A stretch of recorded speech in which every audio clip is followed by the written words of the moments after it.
Hello, hello, good morning, good morning. As I get set up here.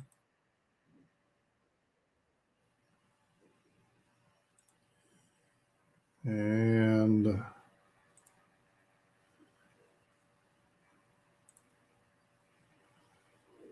greetings as I am setting up for today's brunch bunch. We're at episode 38, and we're going to be talking about the year 2020 in music. And I have a fair share of records from that year. Believe it or not, I have even more from the year 2021. And I even have a decent number for 2022. So after this one, there will be at least two more episodes of the Sunday Brunch Bunch. Maybe the last ones. I may take a hiatus because I'm not exactly sure I want to go back and do the earlier years from like the 60s or 70s. I mean, a lot of these years are overdone. A lot of people already talk about those eras in music. So I don't know. I'm leaning toward a hiatus because, I'm also doing the Gunkles and the preparation. I try and prepare for these, so that I'm not necessarily talking about records that I haven't listened to in a long time. Sometimes that's the case, but, I tend to curate the albums ahead of time. And the ones that I haven't listened to in a long time, I do try and give them a listen so that I can refresh my memory, about them and, gather some information. So, and the same thing, with the Gunkles, there's preparation time for that as well. So, after, there's three more episodes here of the Brunch Bunch for sure, and all the way up through 2022. We'll get to that. And then, I might take a hiatus. I, however, might, come up with something, a different idea, but maybe not as regular as, every week, going with a year, something like that. Oh, look at that! You've got some choices down for for 10. So yeah, I think that's probably around kind of where I am. Is with I don't know. Let me do a quick count. I got 1, 2, 3, 4, 5, 6, 7, 8, 9, 10, 11, 12, 13, 14. I have 14, but I suspect, at least with you, Chris, we're going to have a couple that are pulled that are the same, and I'll save those for the end, and you can go ahead and show them. I'm loading up the front end of my records with releases that I don't think I'm going to have duplicates with somebody else. So exciting news coming up. I mean, I just recently found out that the Residents are going to be playing a gig here in Chicago in 2 weeks. Just found out about it, and so I got a ticket to go see it. That's really exciting. Let's see. Just the other night, went to see Os Mutantes. That was a really, really great show. There's just one member from the original. This group is I think they were formed in 1968. It's a Brazilian psychedelic group. And uh, there were two founding members, and one of the founding members is still a member of the band. Everyone else has been with the band probably for the last 10 years, but none of the original people from the first band are there except for the founder. It was a really, really great show. They played this really cool punk rock version of Eleanor Rigby. That was fun. That was a really fun show. And darn if I cannot remember who the opening act was, but they were really good too. And I've got some other shows coming up besides the Residents. That finally Tanarwin is going to be coming to Chicago, and I got a ticket for that. So they must have been able to straighten out their visa issue. And so that's a concert that'll be coming up later in the summer, Elton Gunn. And I'm still vacillating if I want to go see Pansy Division because they're going to be in a very small, it's in a bar. It's going to be a very small venue, which, I've gone to shows in really small venues, bars, where usually I found a stool that I could sit on, like at the back wall, which is fine as long as I can, I'm tall enough that I can see over most people's heads. So if I'm at the back, that's not a problem. But yeah, boy, it's rough to be standing, for several hours, in situations like that. So we'll get started here with our record showing. I see that unless he's disappeared, because I see my list of viewers, is going. It was up. It was going up for a while, and then it dropped back down. I do believe we're going to be joined. Hope will be joined by Jason and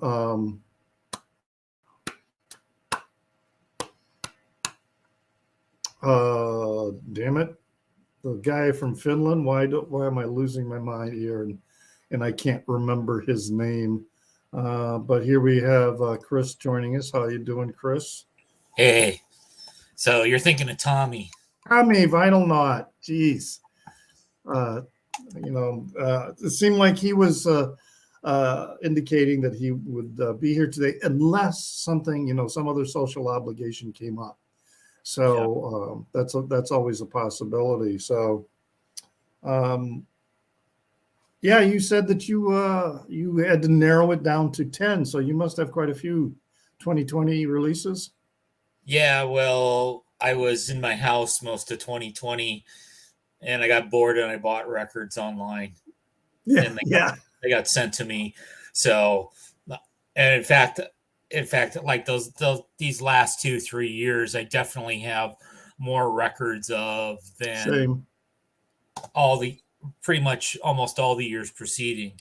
So yeah, I did try to. I got it down to I think 10 albums and a couple of singles, and there's 2 or 3 that might overlap with you, might not. If you show it first, I may go dig out another 1 or 2.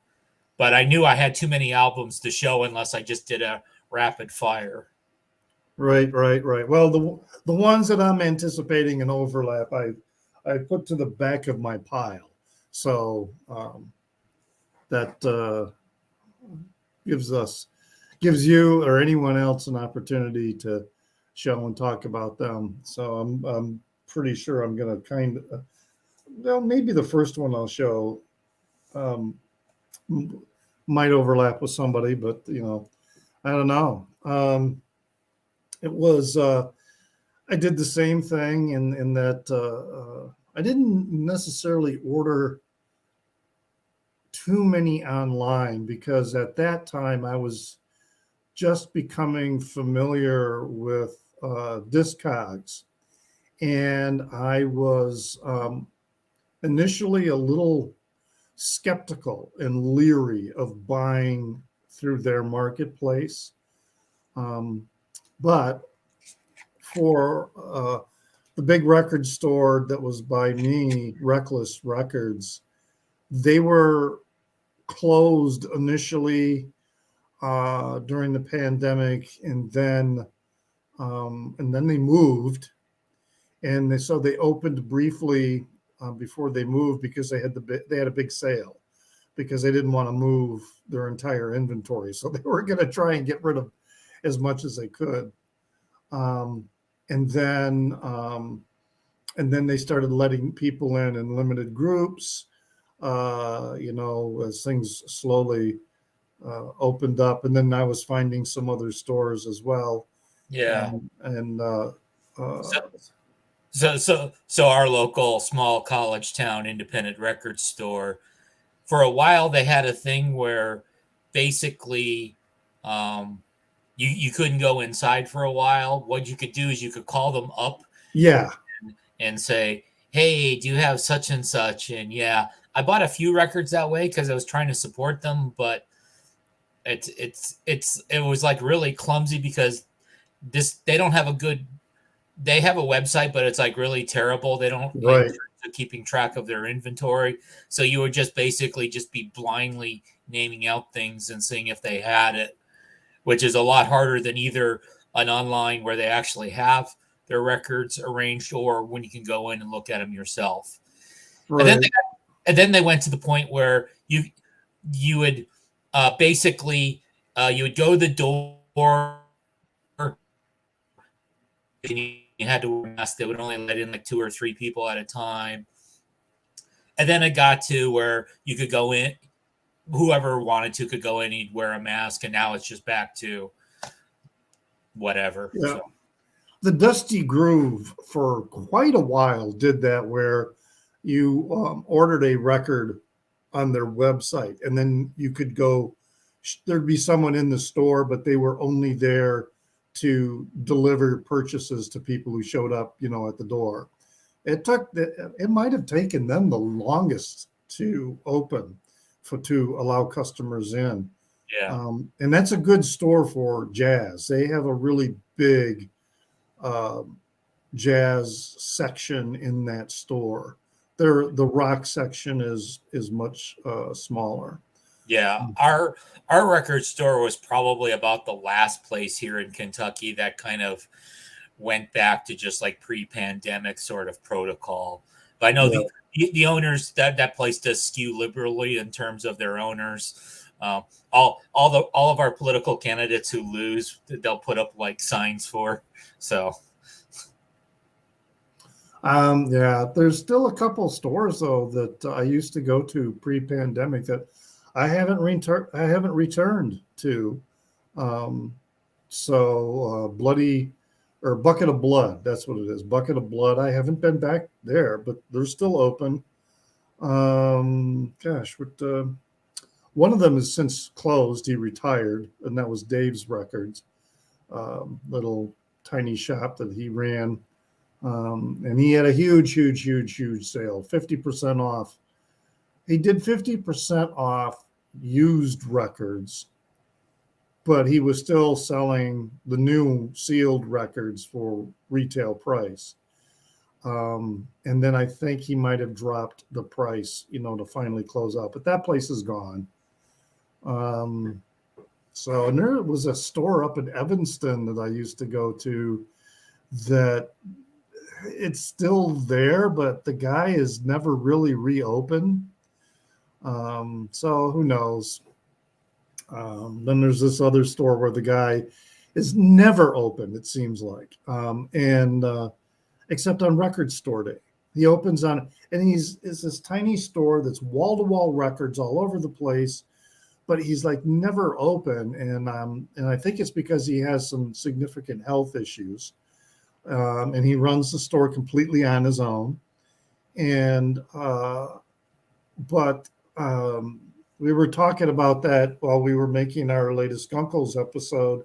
So it was pre-recording the show. We were talking about it, I think, or maybe it was after. I don't remember.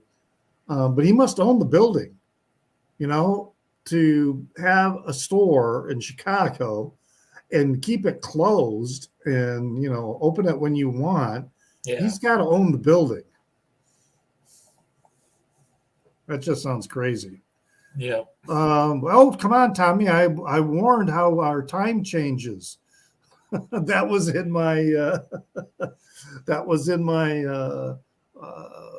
my premiere, whatever, of this particular episode. That apparently the Europeans haven't changed their clocks yet. So. Yeah, and I think Canada does the time change. Yeah. So Jason is seldom on time anyway. So just, but yeah. So we did have the time change. So maybe all the people, particularly in Europe, it's we start at 5 o'clock Greenwich Mean Time now instead of 4 o'clock Greenwich Mean Time, and good thing I got to sleep early last night, because when I went to that Os Mutantes show on Friday, oh God, that was a late night, because the opening act did not start until 9. So it was after 10 by the time Os Mutantes came on, and they played a great show. So by the time I get home and I'm getting ready for bed, it's after 1 a.m. And for me, that's pretty late. Did you see what Jamie Lee Curtis, I think she tweeted a message to Bruce Springsteen about his latest show tour that he's going to be doing? No, I didn't know. She asked if he would please do a 4 o'clock in the afternoon matinee for all the old people who want to be in bed by 8.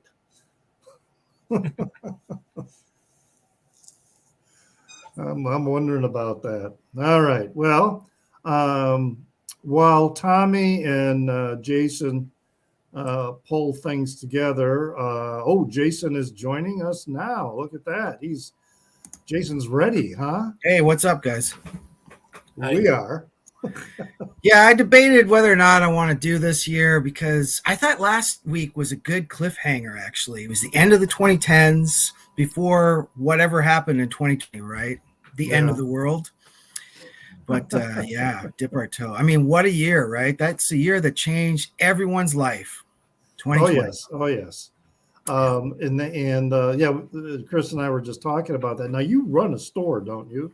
Well, I do, yeah. My wife and I. Yeah. So in 2020, were you shut down for a while, or absolutely. Yeah. It was actually really funny, because we had moved from a smaller space to a larger space in 2020. So we just opened a new location. Then we had a flood. That's a whole long story. You don't even want to hear it. And then the pandemic breaks out. So yeah, we had a number of opening for 4 months, closing for 4 months, back and forth kind of thing. Were you able to keep an online presence going so that you could still sell? We were. The whole thing was really humorous too, because the government was giving out checks based on your previous year's sales. But the thing was, even though we were closed half the time, our new location was so good, the sales were way better than the previous year. Oh. So even though we had a pandemic, we were doing better than we had ever done in our lives, because our new location is street level and a great neighborhood. Right. So we had people doing the pickup thing, and we put up glass shields around our counter and got our masks. And yeah, it was a frightening time. Yeah. Reckless Records still has the shields up at their counter. So, but they don't insist on a mask anymore. But when I go into an enclosed place, and especially when I'm using now, the CTA doesn't require masks anymore, but definitely on the CTA, I'm wearing a mask, because you get on the all bus those bodies in there, and you don't know anything about the people that are riding the bus or the train. But yeah, I remember going to record shops, and they make you wash your hands before you came in. Right. There was a lineup, you only one at a time. Some guy browsing for an hour, you'd wait. Yeah, it was wild. Yeah, I don't know if you caught it, Jason, but I was like my local store for a while. Basically, you'd come to the door, you'd call them up on your cell phone, and then they would let you in. They would have I think they would let 2 or 3 people in at a time. So if they were full up, then they would just say, "Hey, well, I'll call you." Car. Well, yeah, once the next person leaves, but so wait outside by the door, like every day was record store day. People standing in line to get in. So it was wild. All right. Well, we can get started here. Tommy is going to join us, but he must have missed or didn't see how I had changed the time because, here in North America, we're going on daylight savings time. So that. He doesn't have that switch. Oh, okay. Yeah. No, I think they have it. They just don't do it the same week that we do. Yeah. So, all right. Well, then let's start with you, Chris. Get us kicked off here and with what we got. All right. So I'm going to start with something that I actually bought a box set by this guy that came out in 2020. So Thor Harris. So Joyful Noise has this thing where they have this artist in resident who records several albums over a year and they release it. So there's like a box of 6. I'm just showing one of them.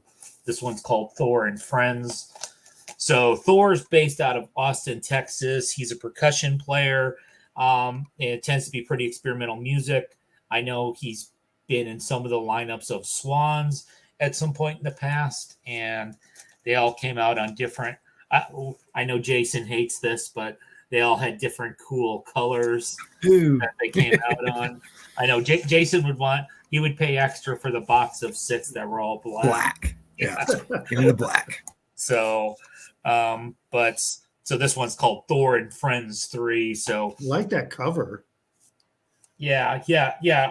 I only pulled one of the 6, but they all have covers that look like this. I'm wondering if he does the artwork or not. I'm looking on the back to see. Yes, he does the artwork himself. So looks like a kraken or giant octopus. Yeah. And before I quit Twitter, I used to follow him on Twitter. And so apparently at some point he got in trouble because he punched a Nazi, but he was very. Oh, you can't get in trouble for punching Nazis. Come on. No, yeah. Sounds like a great idea. Yeah. So that is a very cool. So is that a fairly accessible, readily available record? No. Oh no! Okay. It was a the box set was limited issue of 666 copies. Cool number. Yeah, and I mean it sold out. I'm pretty sure that probably the only way you would get it would be to pay a premium on Discogs for it. So yeah, boy. Unless they reissue some of it, if they have, I don't know for sure. Record prices on Discogs for some, it's just like for artists that like a year ago you could find in the dollar bin, and now all of a sudden, the price has just gone up with many of them. So, hey, well, there he comes. There, Tommy. I'm looking it up. So there's 5 for sale starting at $90, but that would be 6 albums. So that's not horrible. That's not bad. Yeah. 6 albums for $90. That's not bad at all. So I was actually expecting it was going to be more. So yeah, that's my voice. Do you hear my voice? We can hear your voice. Yes. Okay, yes, we can. And I don't have to push that one thing. Sorry, I'm late. I didn't notice that you are starting today early. So you didn't. Actually, it's. Well, yeah, I guess it's earlier, but it's the same time. Same time for us. So when do you guys change your clock for daylight savings? I think it's almost 1 month still. Okay. I don't know. Oh, okay. I don't know. At least, hopefully, they didn't change here. Yeah, we didn't do it this early before either. Wasn't it later also for a while? Yeah. March, April, something. They're late, a lot late. They shouldn't do it. I wish they would cancel this stupid idea. I think it's good. I don't know. Just change it once. There is a movement to keep the daylight saving time. Yeah. There's no S, daylight saving time, permanent, that clock, and not revert back to the other one. There is a movement to push that, but I don't mind what it does in terms of the light and the day and stuff like that, but it really messes with your biological clock, for a while. Here in EU think that they are going to change this date into summertime and winter time, and I think it should happen in the next year or something. They keep only in summertime, in winter time, but I'm very sure that when that thing happened, the whole Europe started in summertime, but Finland taking the winter time, so we have all darkness all day. All darkness. Oh, Yeah. I'm pretty sure that we take the completely opposite way. But hopefully, I hope that we keep the same time with the Sweden. Usually we have the same time with the Russia because they are I think we have been in Moscow time, or not Moscow time, but very near there anyway. Okay. Uh-huh. Well, all right. So Jason, put you up here now to start your round. I'll get a couple of punk ones in then. Okay, this band kind of appeared out of nowhere, it seemed like. But man, what a classic sound too. Destruct. Some raw D beat from Virginia this time. Richmond, Virginia. What is on that cover? I mean, it's a destruction of some sort. I think a building being destroyed, just saturated out. Echoes of Life is the name of the album. Okay. Yeah, Destruct. I also have a cassette by them. Came out in 2021. So I'm all in. But yeah, it's really great stuff. It sounds like classic kind of D-beat crust punk from the 80s or something. But it's on Grave Mistake, which is out of Virginia, I think, as well. Yeah, Richmond, Virginia. One day I got to visit Richmond, Virginia. And then up here in Canada side, the boys DOA came out with a new album in 2020 called Treason. Remember all these fellows? Yeah, I saw that record when it came out. I didn't pick it up though, but I these picked up characters. the reissues, but I didn't pick up this one. Yeah, DOA still going. I still haven't seen DOA live. Actually, they are a legend. Really early punk, really early hardcore, and right out of BC here. So of course they're doing another version of they used to do Fucked Up Ronald. Now they got Fucked Up Donald. Yeah, I got the single for that. It's fucking great. Yeah, all the lyrics are on point. It's good political record. Production's a little modern for my taste, but hey, it's so cool that they're still going, I guess. But just had to show that for the album cover alone. So 2 punk ones for my round. I'm probably, if I try and find that record now, I probably would not have an easy time at it, but maybe I will.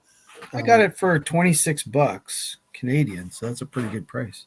Yeah, well, so that's probably around 19 or 20 US. Yeah, maybe. So, but yeah, so many records to get, and so little money and so little space. I've had to move because of the 2000s, because that part of my collection has really been growing. I'm not really buying very much 70s or 60s music anymore. I've had to take some of my genres that I don't listen to as frequently and put them in boxes and store them because I've run out of shelf space. Because my 2000 section is growing to almost 3 cubicles now. So I got a lot of records, recent records, especially in the ambient, dance, techno, electronic era. I've just so many, and there's a lot of good stuff that is being reissued from the 70s of earlier experimental music that I have been finding. So maybe I'll mention, but I don't have. Have you tried? Well, you've tried the Dark Entries label, right, from San Fran? What titles would they have? I don't know. They got a whack of them, and they do a lot of reissues of like classic 80s synth wave and stuff like that. Okay. What about the Bureau B label? Have you tried that yet? Out of Germany? No. Great synth stuff like Tangerine Dream, that kind of stuff. They reissue stuff. Yeah. But yeah, we'll get into more of that. But I've been a fan of that electronic music since Tangerine Dream. I mean, that was there you go. Yeah. you know, I was listening to that back in the 70s. So, all right, Tommy, what do you have for us today to start? Yeah, I think I also start with some funky stuff. Actually, I was yesterday to see Terveet Kädet, my favorite band ever, and we were talking with. There was quite many friends that I know that have been playing in bands that like 30 years or 40 years now. So it seems like almost all Finnish 80s hardcore bands are still doing stuff unless the people are dead, like in Varaus and Chaos, but a lot of seems to be still active. But I start with some foreign bands, international bands that I saw in Puntala punk rock festival last year. Here's Antigen. Sorry about Claire. It's from Czech, Republic of Czech. And this is pretty dark crust punk. So very much like Amedix worshipping, like you can see from the logo. It's very much Amedix like something. It's here. Tommy Vinyl back. How it changed the name to be. It's like Vinyl Peanut now. Tommy's Vinyl Peanut, the name there. I like Antigen. I like that name. You know, it's protecting from some disease. Yeah, it's really good crust punk band, and it's like female fronted band, and excellent band. And also another band here that I saw in Puntala, but it's from our neighboring country, Sweden. And about diseases, it's syphilis, and the album name is Alaska Ha Syphilis. So everybody is going to get syphilis. I don't know, it's the same in English or what not, but it's vulnerable disease. Can't really see that because the contrast between the red and the black doesn't show up very well. Yeah, that's their poster inside. Yes, like this. Syphilis. Yes. It's like vulnerable disease you can get if you are not protected. So excellent band doing quite much traditional 80s style. That's the logo. Where are they from? They are from Sweden. If I remember right, they are from Stockholm. Stockholm area. I don't know. I speak with the singer in the festival, but I don't remember. Like a newer band, I guess? They are newer band, yeah. They have been playing. I think this is the only album is this Alaska Ha Syphilis, and they are now quite much excellent hardcore bands in Sweden, and in a couple of weeks they are coming in Finland band called Vidro. It's also classic hardcore. No deep beat, just 80s style of hardcore. Mm-hmm. Excellent stuff. Cool. All right, so for my first one here, this is a band that very big time in the 80s, and then into the 90s, and then they went on a hiatus, and then they came back with this one here. So this is the Psychedelic Furs, Made of Rain, which was as we're doing, released in 2020. Got a lot of text in here with the hard to read. But anyway, this is a strong return to form, in my opinion, for the Psychedelic Furs. The Butler brothers, they get together again, and it's Richard's vocals are just like you would remember from the 80s. It's not like he's gotten so old that his vocal range has changed or diminished. I like the recording overall as well. It's a very spacious recording. It's got a very nice sound stage to it, and it's on Cooking Vinyl label, which I don't know anything necessarily about that, but yeah, this is a very strong return to form for them, and I picked it up without ever listening, just because I did have a couple of their earlier records, and I enjoyed that, and I thought, well, wow, they're putting out something new. So I ended up getting this, and I really enjoyed it. In fact, I hadn't listened to it for a while, and I did listen to it this morning before this show, and yeah, very, very good recording for Well, that. that explains why they were on tour, I think, because they played here recently last year. They finally got to play, I guess, after pandemic. Right. They were actually, I think they started to tour again even before they did this record. And Oh yeah. I think it, and I think the touring kind of inspired the Butler brothers to, they're one of those cases, I guess, where they got along with each other. It wasn't like some of the other bands in which the brothers were like always literally fighting each other. Yeah. So, Yeah. But I have a couple of their records from the '80s, but I haven't followed anything they've done since then. So he's got that. Richard Butler has that voice that is really, really quite distinctive. It's like a male version of Kim Carnes, in some ways, I guess. And yeah. But I do like his voice, and I like their material. So. So were they putting out albums the whole time, or was there like a big? No, they were on. I think the last album that they really put out was maybe the late '90s or maybe the mid '90s, somewhere around there. And they were on hiatus. They weren't doing really anything. Then they started to tour, and then this record. And then they decided let's go ahead and make a new album. Yeah. And it's a double album. So, I mean, after a hiatus like that, that's kind of to me, it's kind of a bold move to come out with a double album. But it's solid. It's a very solid record. I like it.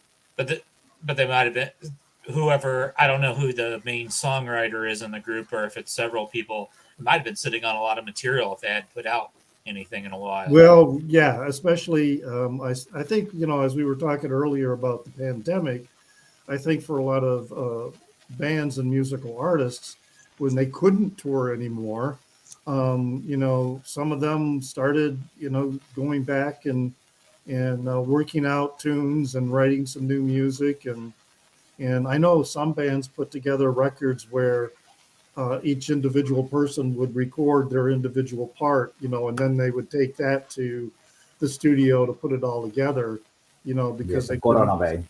Yeah.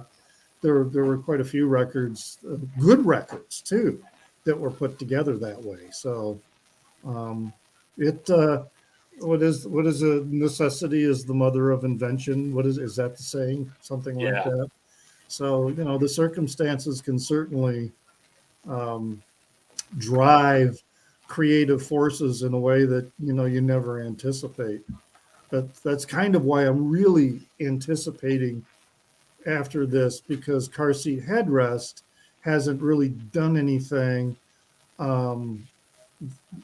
since Madlow, and then their tour got cut short because Will Toledo got long COVID, and so I'm thinking he must be. I hope he's been working on some new songs. So right. They're not really the psychedelic. They're definitely new wave.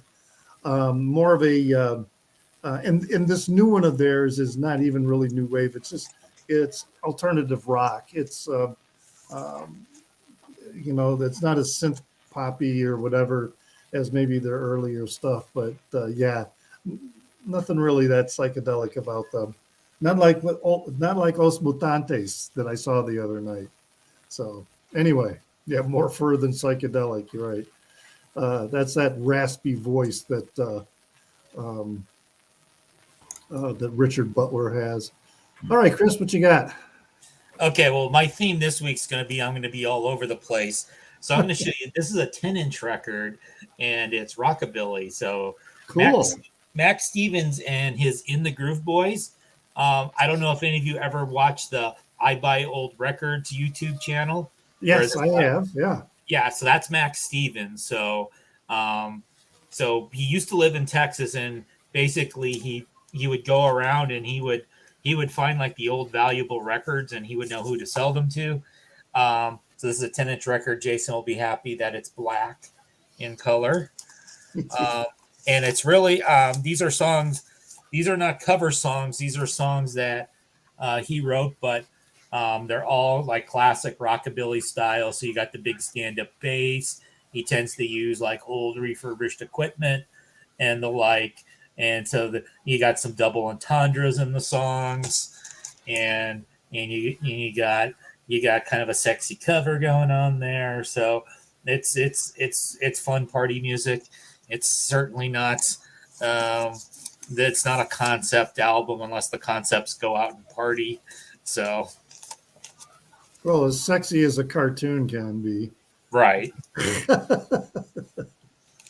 Well, that's a kind of cool record cover because something that I ordered recently has got that kind of, it's garage rock.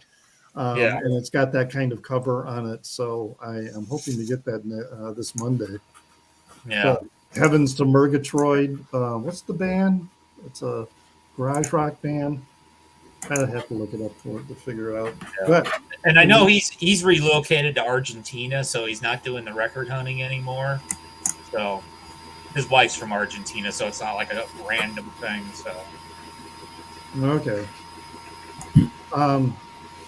Somebody's got some kind of record cleaner going, or there's some kind of hum in the background. Oh, someone's printing. I hear a printer. Is that me? Yeah.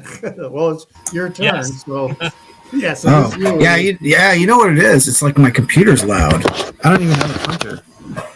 Yeah, my printer's fucking loud. My laptop is loud. Yeah. Yeah, your fan is probably crazy. It could be on its last legs. You might have to. Yeah, I bought this computer before the pandemic, and it has been a long pandemic, I suppose. Yeah, same here. Same with mine. Well, I'll try to shout over the noise. Yeah. Well, no, it's gone now. I don't hear it anymore. So what do you got for us, Jason? Okay, low noise here. I got 2 electronic records, and one is on that Dark Entries label I mentioned earlier from San Fran. This record is excellent record. Borside is the name of the band. It's actually a one-piece outfit, I think. Second album from an uncompromising Romanian artist, Maruna Baruscu. I'm not going to be good at that. 9 songs bridging synth pop, techno, EBM, and new wave. Excellent record. Dark Entries, that's the logo there from San Fran. They put out a lot of they do a lot of reissue stuff, like obscure like 80s cassettes, and then they put it on vinyl. But this one is a newer artist doing that old school style of EBM and synth. Oh yeah, I hear that printer now. That's not me, by the way. That's not that me. isn't good because it sounds like a computer having an asthma attack. Yeah. See, I just muted and I still heard it. So yeah, it's one of you fellas. Best track on this record, I think it's on the B-side. I think it's Lament.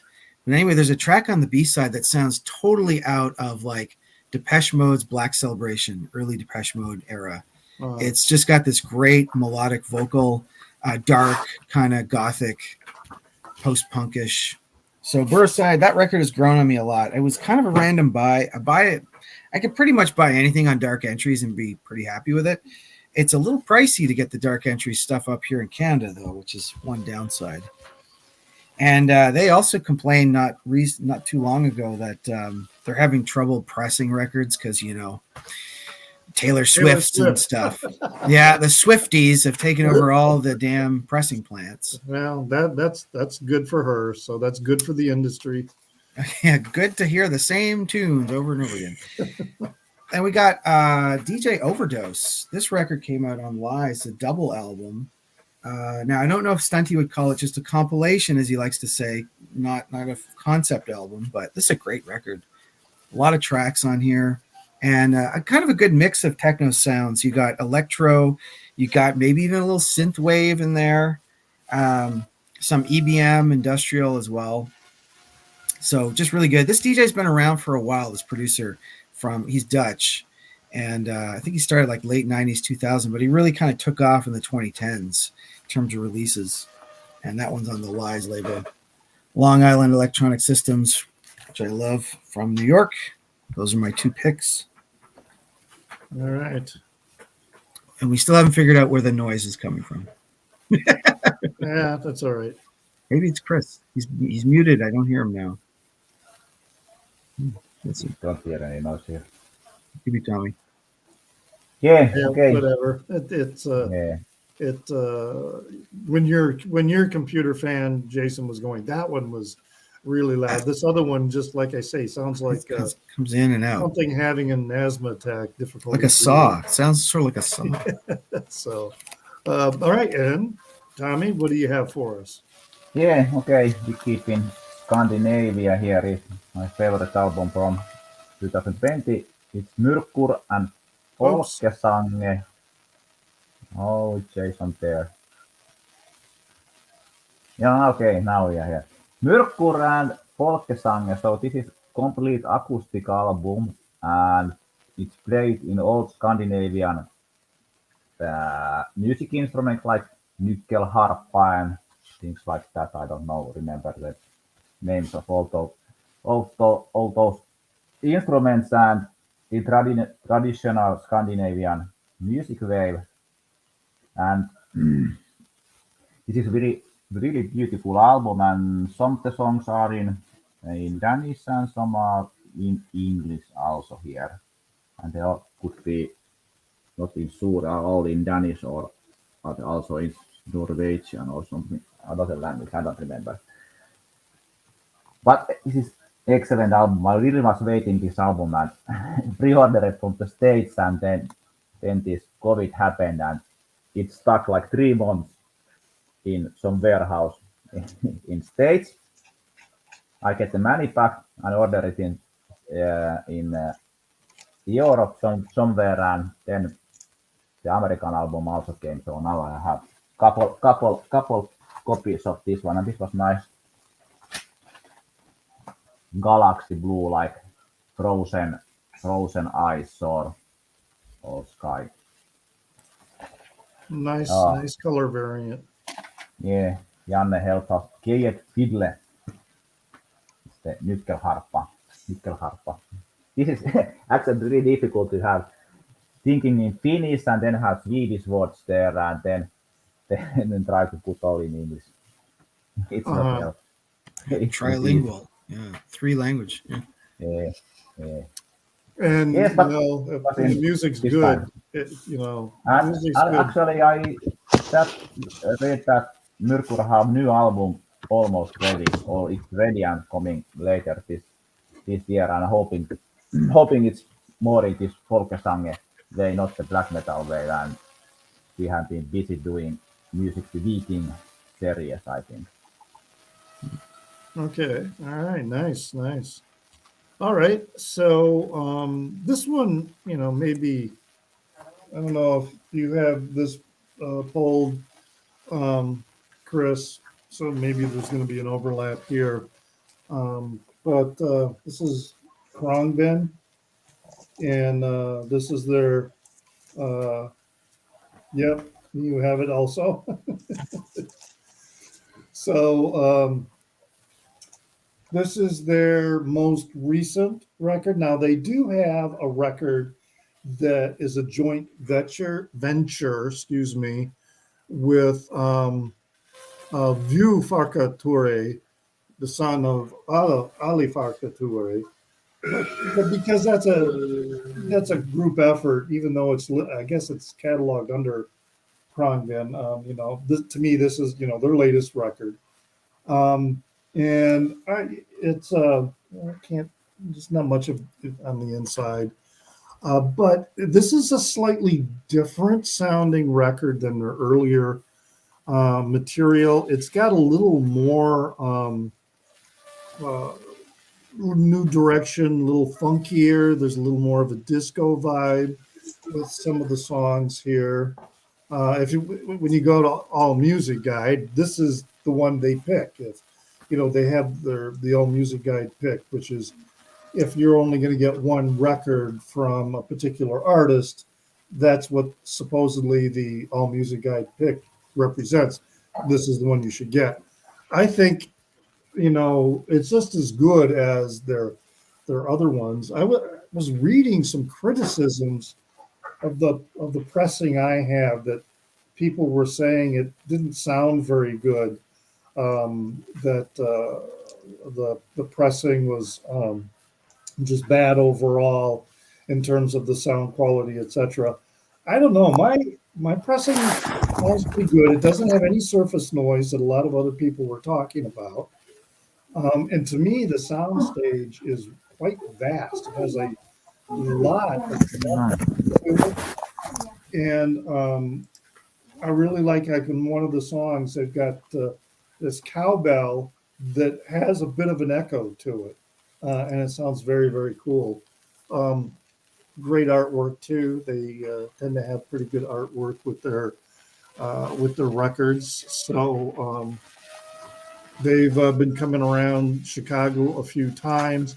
I think out of their catalog, I'm only missing one of their records. So I need to get that because, again, like I was talking about earlier, when bands start to show some popularity, for some reason, a lot of retailers just like to jack up the prices, and which is not always great. So, dude, I got the same problem. Oh, that's you guys are still talking about that record, that's trilingual record. Okay, gotcha. All right, so that's my pick for my round. The Khruangbin Mordecai was the name of the record. So then Chris, what do you got coming up?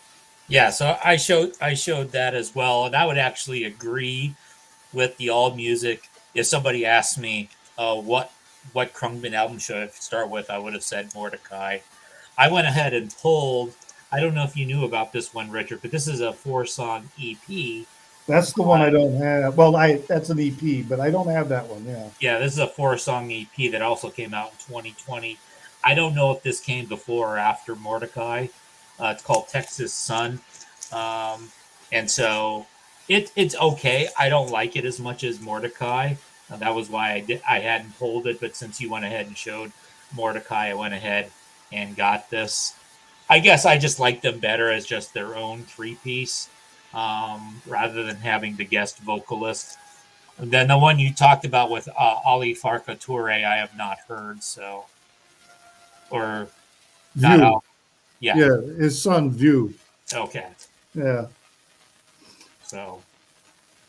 But I would be interested in hearing that one because of the Saharan blues style, and they're such a global sound, to Khruangbin. I think that would be a pretty cool collaboration.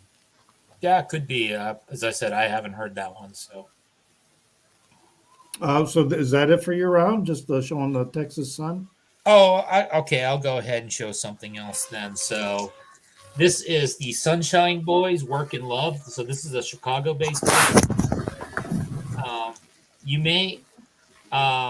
Richard, you may remember me mentioning this when the Gunkles had their contest. This is the one I suggested to Hubtunes Mike, but he already knew about them because he had actually seen them play live.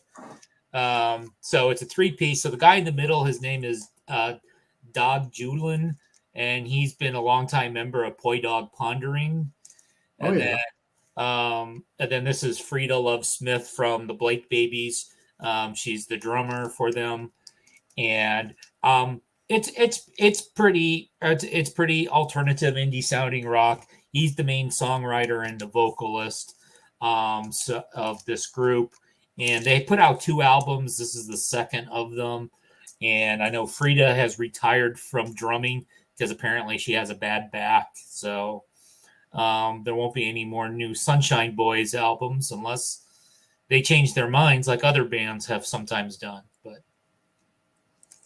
And I thought their artwork looked pretty cool on the cover there as well. And then that's the backside. Yeah. And then it's on black vinyl, Jason. I know you like that. I don't think they did it in color variant. Warms my heart. That warms my heart. Yeah, my cold heart. That I have is on black vinyl as well. Yeah, but I do like some color vinyl. I do like some color. Only rarely do I like colored vinyl. All right. I prefer the solid, or not solid, but the single color variants, because sometimes when it's a multicolor variant, you can actually hear the needle click when it goes from one color to another. That seems to be more common, not so much with the splatter but with the ones that like half of it's red, half of it's orange, where that border is between the two colors. Yeah. Sometimes you can hear a click. Just for that, I went and pulled a colored vinyl for the next round. All right. Well, you're up. Here you go. What do you got? Well, it was going to be just CDs, but one of these bands where I have the vinyl and the CD. So I'll start off with the CD. So I got 2 CDs came out in 2020. Death metal bands I had never, ever heard of. I mean, I guess we should be thankful for some things in the pandemic. And for me, one of those things is discovering and really getting into death metal. So thank God for a pandemic, right? First band is Stateside. Actually, the 2 bands I want to show both started in 1989. And so it took me a while to find them. First band is Incantation from Jersey, I believe. So this is some dirgy death metal. And it's kind of funny how I found out about these guys or fell onto this. John McCanty is like the main guy behind the band since the beginning. Older now, obviously. And once in a while, he pops up on Sea of Tranquility. You guys ever see that show, that channel? Yeah, I've seen it. Yeah, Pete Pardo, he does all of prog rock, right? He's a prog rock guy. Huge CD collection. Yeah. But once in a while, he has these metal guys, right? And so he had these panels, and this guy would show up. Well, what is this Incantation? Prog's part of what he does. They also do like metal and classic rock on that channel. Yeah. He hates punk and hip hop, though. He hates punk. He hates hip hop. He hates alternative rock. Yeah. There's no going there. There's no synthesizers. Well, there's synths in prog, but he wouldn't do synth wave or anything. That's right. For sure. If it's John Lord playing a keyboard, that's cool. But yeah, that's cool. Yeah. I mean, but I still watch the guy because he's so in-depth knowledge about what he does know. So he's entertaining. And some of his other guests have like Martin Popoff. I actually like his taste in music better than Pete's. Yeah, Popoff is our Canadian legend, right? The guy writes a book every week or whatever. Yeah. You ever go to his website? He has a book on every band, every album. Like he's a little verbose, I guess you would say. Journalist style, but you gotta love him too, right? But yeah, so back to Incantation. So I kind of discovered this band, and like I would not say that this is the album to start with, as I've discovered with the next band. So this is a 2020 stuff, so the production's a little bit tighter and cleaner. And yeah, I did buy the vinyl as well for this sucker. And guess what? It's on green vinyl. Now I kind of think it sort of goes, I guess, because it's swamp green. And by the way, green is my favorite color, so I'll let this one pass. Yeah, it's called Sect of the Sect of the Vile Divinities. I don't know. I don't play this much, so I don't know. I'm still kind of getting into Incantation. It hasn't fully clicked with me yet. It's dense. The death metal is dense. Now, the second band has never been on Pete Pardo's show. And a band that I've really been loving lately, but not this album. Again, this is the first album I pick up, the 2020 release by Benediction. Started in 89 in Birmingham, so this is the UK sound of death metal. And, of course, legendary band. The first album they have Napalm Death's singer Barney.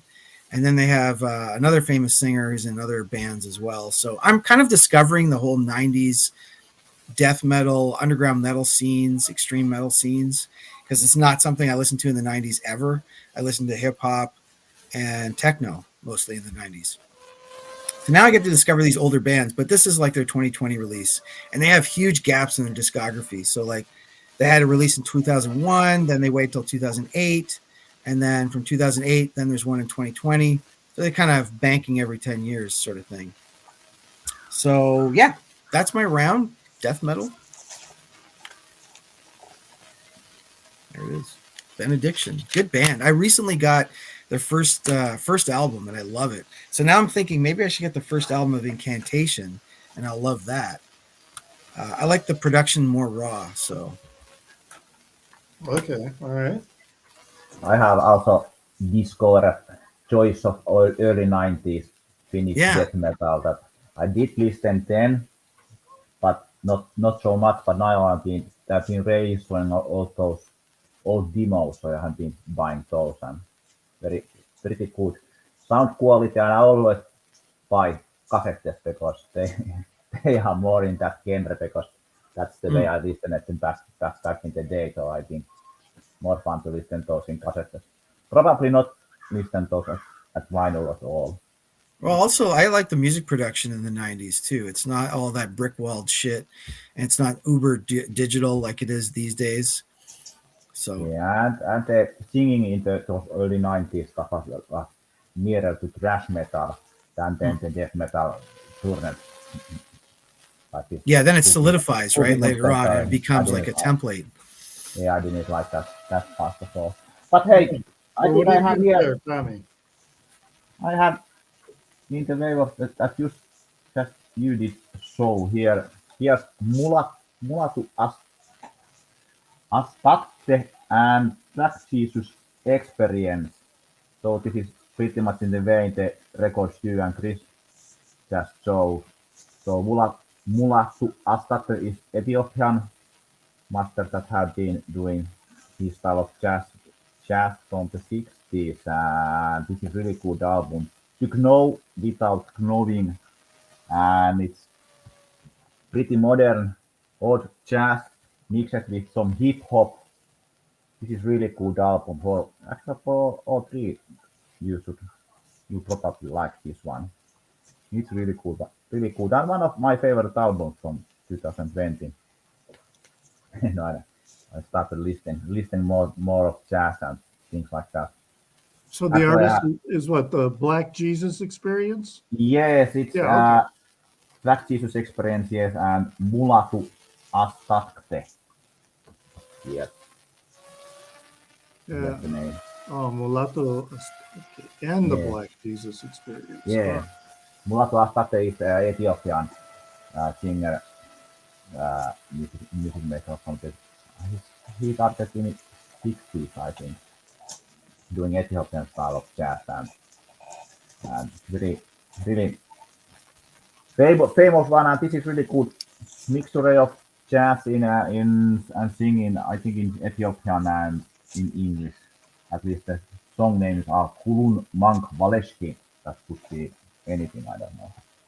And that's what without knowing. Yeah, to know without knowing. This is excellent.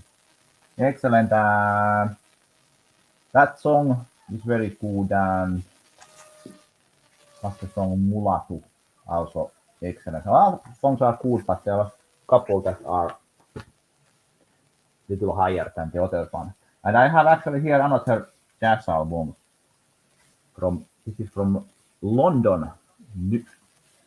Nubua Garcia Source. This is her second album, and this is also, I think, classified only as jazz, but some kind of modern jazz. I don't know about. Maybe it's smooth jazz. I can add this to Chris contest. I don't know. What is smooth jazz? Chris. Kenny G is smooth jazz. Yeah. But this is excellent modern jazz, I think. It's the way people are interpreting smooth jazz for my contest very broadly, depending on their record collection. I have my plans in or if they just want to hide the fact that they own a Kenny G record. You got a contest on? Oh, I'm gonna check that out. Yeah, I do. Or George Winston. got some George Benson. That's smooth Yeah, jazz. but this is if you are like modern jazz, very well made, good instrumentations and things like that. This is quite good by now. This is what Tommy listens to mellow out after a hardcore night. Yeah, actually, I was in gig yesterday, and when I go back to my car, I put some deep house playing Nice, there. yeah. Just balance. Actually, the record that I'm now waiting the most after this Tervetuloa new album is the singer Malla and her new album Fresco. It's really good deep house. I didn't actually know that kind of music nobody do. Hey, check out that DJ. I sent you that link on Instagram. Yeah. He's in Finland. He likes punk too and techno and everything. He seems like a cool guy. I have started checking when working. Then I have more time to do it. Yeah. All right. So when I dropped in on your stream the other night, Jason, and you were talking about the alien sex fiend. So yeah. I did order the vinyl release of Acid Bath. Nice. So that's coming in. And in the cellar, the other band I was talking about earlier, if you've heard of them, this garage rock, The Headcoats, and the album is Heavens to Murgatroyd even. Do you know that one? Have you heard of it? I don't know that at all, no. It's some really good garage rock. At least I think it's really good. I like garage rock. It's got a very a cartoonish, black and white drawing, cartoonish type of cover. The girl on the front has breasts that are so pointed that they would poke your eyes out. That kind of caricature that's going on. The music is solid. So I'm looking forward to those coming in. All right. So for my round here, I'm going to go psychedelic, real psychedelic, not psychedelic first psychedelic, but real psychedelic. And this is another release from this label that I've talked about before, and that is Guru Brain. And I'll take the Obi off here. I mean, wild cover on here. This is Mongtong, and the album is Mystery. And this is Mongtong are a couple of, I think they're brothers in Taiwan. One of them is playing synth, and the other one's on guitar. And then they bring in other musicians as necessary, if they need them. And they say their inspiration comes from video game music and psychedelic music. All right, so they're combining these two genres together, and then they blend it with Taiwanese folklore, and they mix in some. From what I read, anyway, they mix in these conspiracy theories into the songs as well, and using that as their muse. They call the music on this album superstitious music. And it's really it's kind of dark and flowing and brooding and very melodic, but it's got that East Asian flavor. Lots of wah-wah going on with the guitar. Really very nice. I really like it. It's the back. It's got the track listing and that. But this was the first Guru Brain record I saw and I picked up.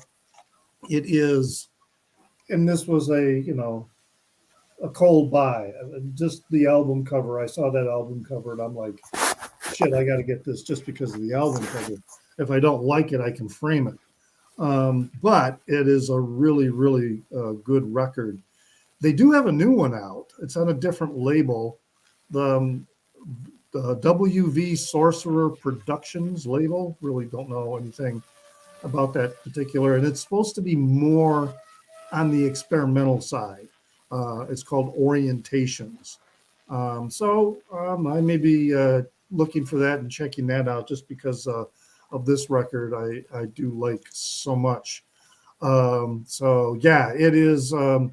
As I said, when I saw this in the store, I was like, I got to buy this record just because of the cover. It's just one of those buys, which, as we say back in the day, you had to do that a lot because you couldn't look up music like you can now and listen to it and learn more about it. I mean, there's hardly a record available now that you can't go onto YouTube or some other streaming service and listen to it before you buy it and know what you're getting into. And I still like making blind buys from time to time, just based on something. Usually it's the cover.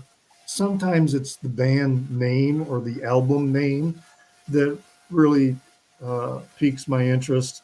Um, but it's so easy just to look up and listen to something and go, ah. And some music, when you first listen to it, in fact, the next record I'm going to show is in that situation. That the first time you listen to it, it's kind of, you may have a neutral or even negative reaction, but if you go back and listen to it some more, then I'll talk about that. But in general, you can go back and listen to something that you initially didn't think much of, and then it grows on you as you give it a more open-minded listen.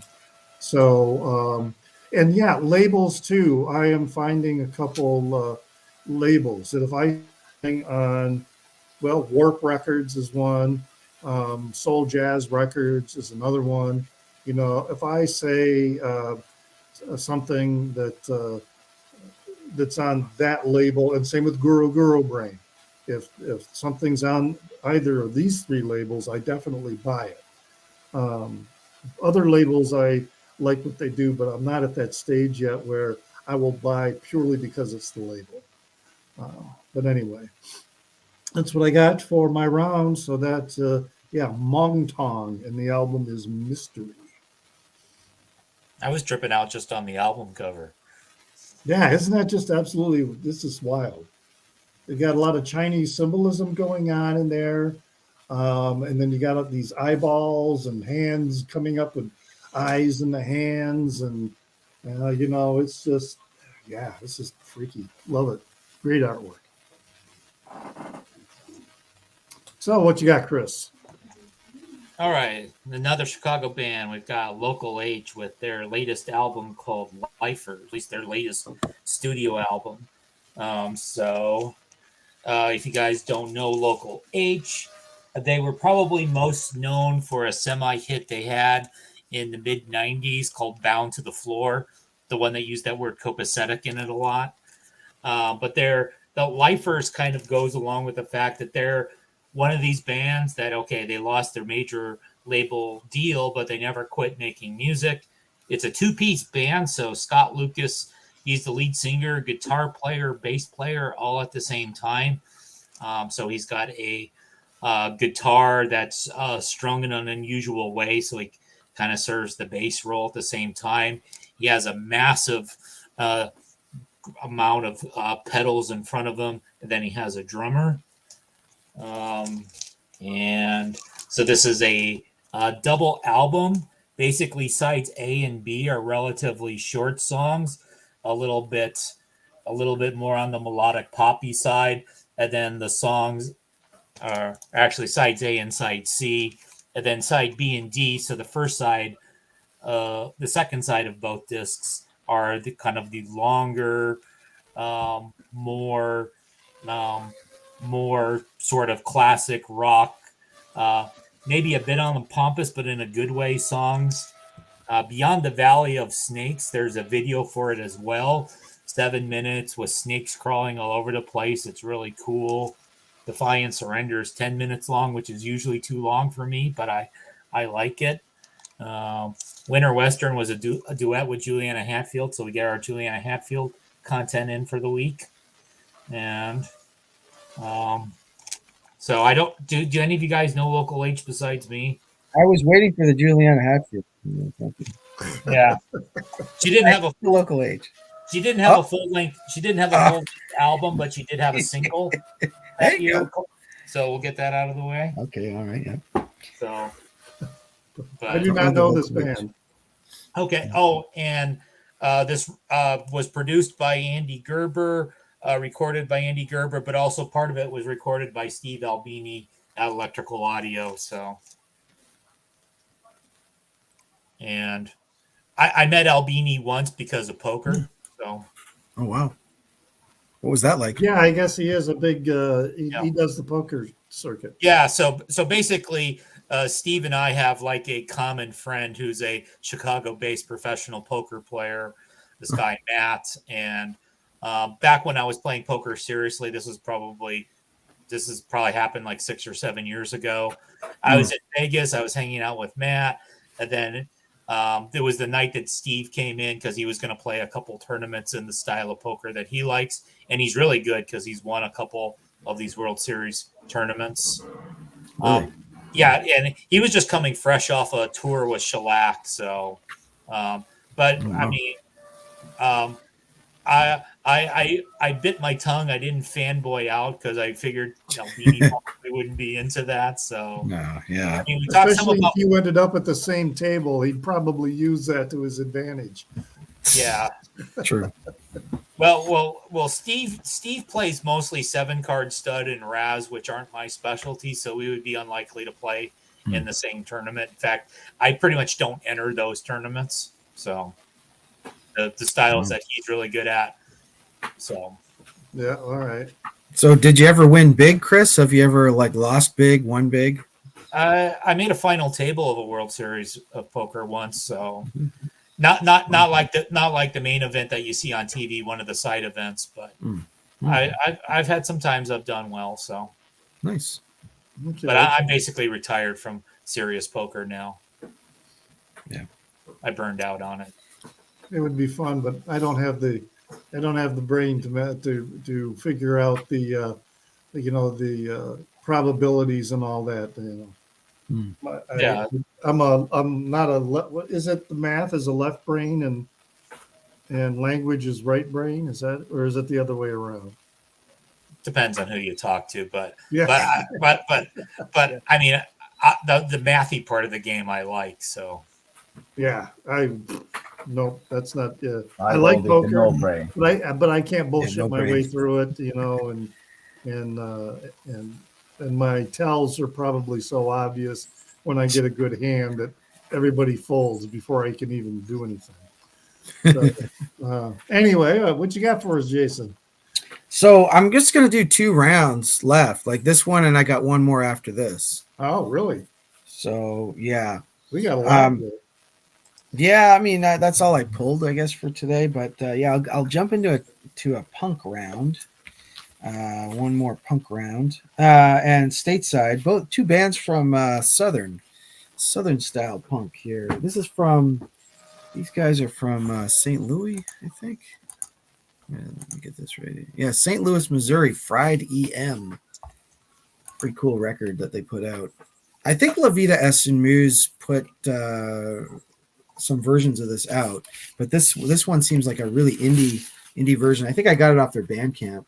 Just sort of stamped on the white label kind of thing, and looks like a silkscreen cover maybe.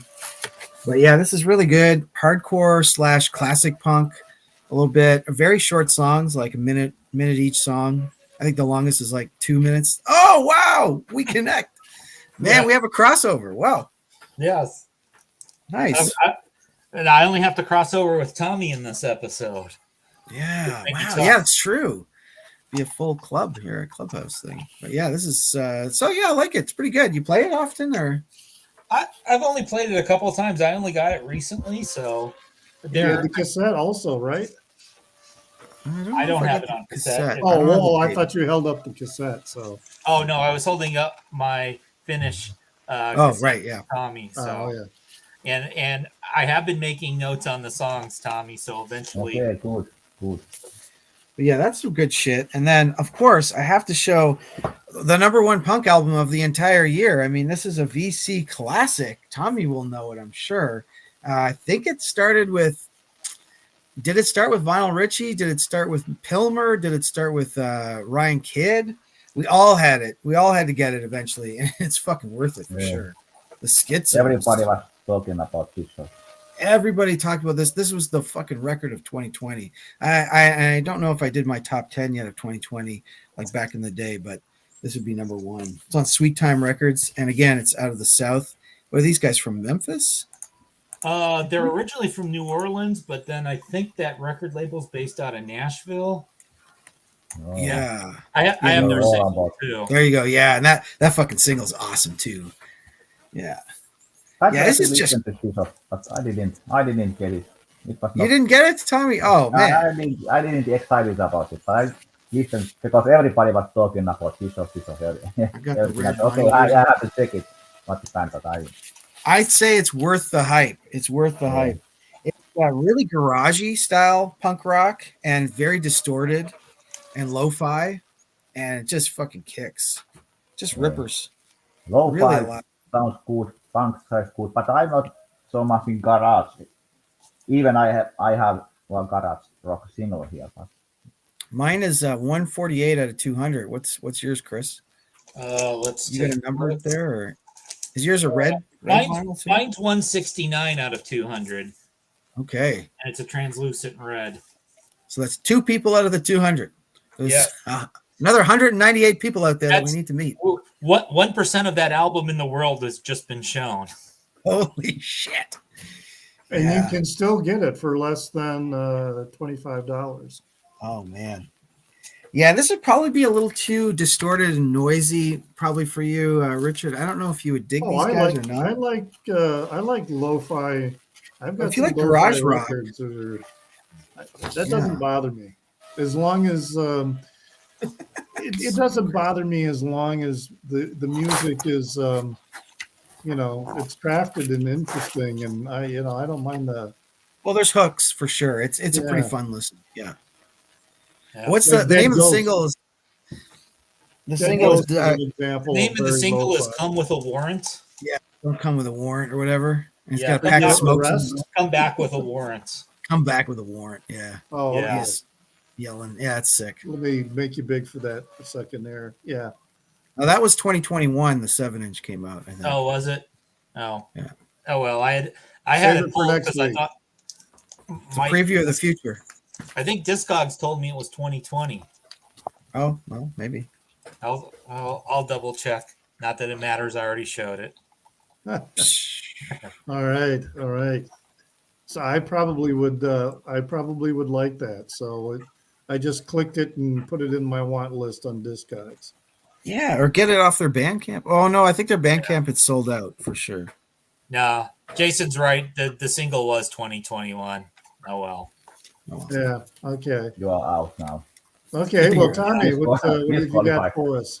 The VC inspector says you got the year wrong. Yeah. Okay. I have here 3 7-inches. We start with because I need to have some punk here. I have all kind of stuff.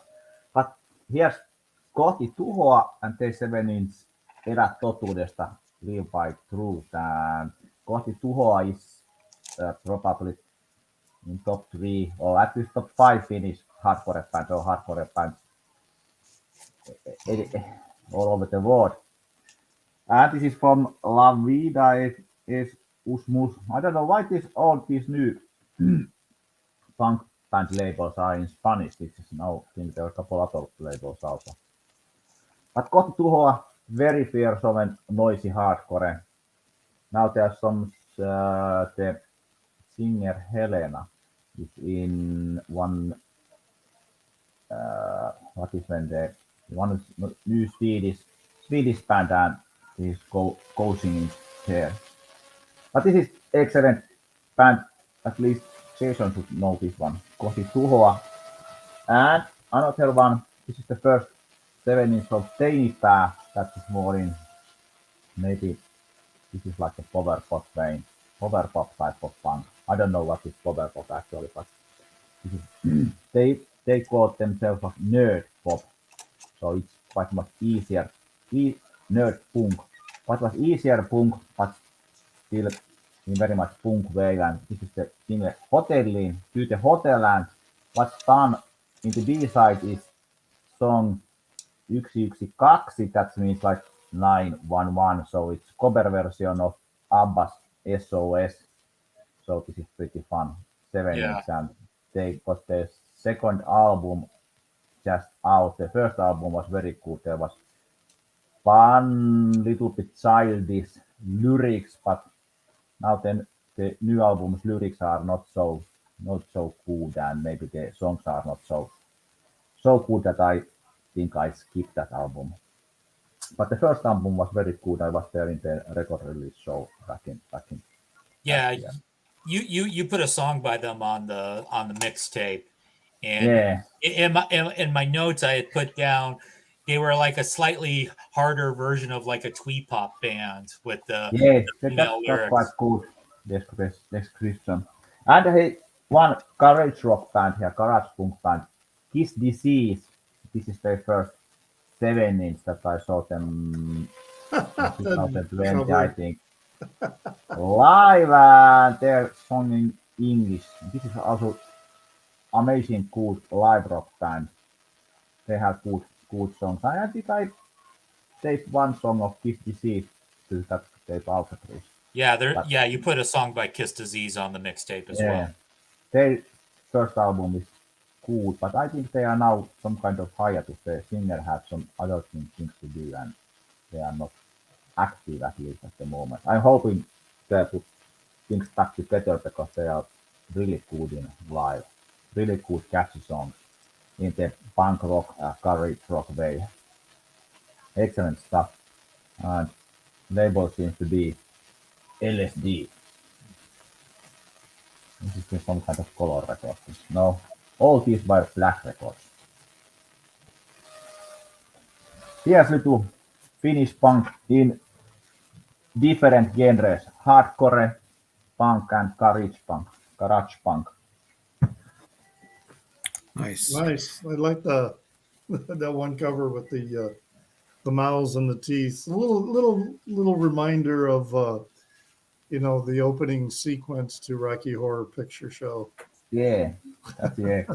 You can easily think that.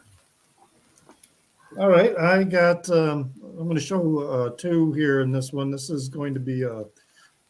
I mentioned sometimes when you first hear a record, it can sort of put you off, and you're not really that good with it.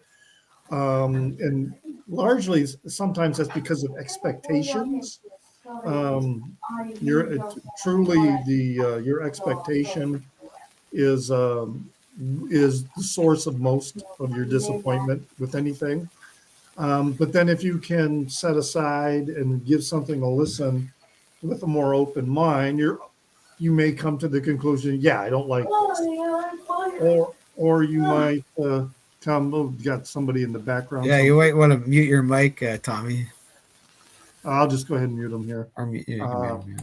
So this one was of the category that when I first listened to it, I was kind of disappointed because I bought it again based on the cover. I mean, this is just such a cool cover. Kind of an anime cover here. It's got the kind of an Obi. It's got this Obi strip. This is Neo Gea Legend. All right, so this is a compilation of the Fantasy Japan tour from 2019. It was released in 2020, and so there's a lot. This is all electronica, and it took my first listen was like, I was like almost okay. I'm gonna frame the cover because I really like the cover, but I've given it more listens, and each time I listen to it, the more I like it. Also, it's on this very cool splatter vinyl, and it's really quite good sounding vinyl. But this is very electronic. It's got vaporwave and chip tune. Like these are two subgenres that I'd like never heard before. To me, it's more ambient and some synth wave. There's two artists that seem to have the most material on here. Equip is one who is Kevin Hine. Has a few songs on here. One of them is Parallax Slip. I really like that song. It's very danceable. And then the other group or collaboration that has the most pieces on here besides Equip is a group called Death's Dynamic Sound or Shroud. Excuse me, Death's Dynamic Shroud. Have a couple really good songs, like one's called Business Class. It took me a while to get used to this, but I have found that I do really, really enjoy it. And again, what label is that on? 100% Electronica. Is the label out of Los Angeles. Okay. So this is when they went and they did a tour in Japan with these various artists, and this is the compilation that resulted from that tour. Another band that I bought because of the cover. I mean, this cover is just wild. So this is Isaka Hoiza, and the name of the band, that's the name of the record. The name of the band is Whack Whack Kingdom. And this is a Japanese band, very more in the techno, danceable electronic music, really, really very cool stuff. I mean, I was very happy with this because, again, it was a blind buy. I just love this. I did a review of this record recently in my new series of recent purchases, recent acquisitions, or whatever. I think episode number 1, I talk about this one. Maybe it's episode 2. But yeah, very, very cool. I just love the cover because of the they're running away with the third eye that they took from this demon, and which I can't remember the name of. It's a typical Japanese demon, and I cannot remember the name of what it is. And then you got these like little, they look like pears, but you get a closer look. They have faces on them, and then the demon is eating one of them, and so I don't know. Fun album, just really interesting stuff. This one is more in the techno dance music kind of genre, whereas the other one is definitely more. There's some danceable tunes in it, but it's more down tempo and more ambient, but really enjoyable stuff. So, where did you come across those? Like, was that surfing online or in a shop or?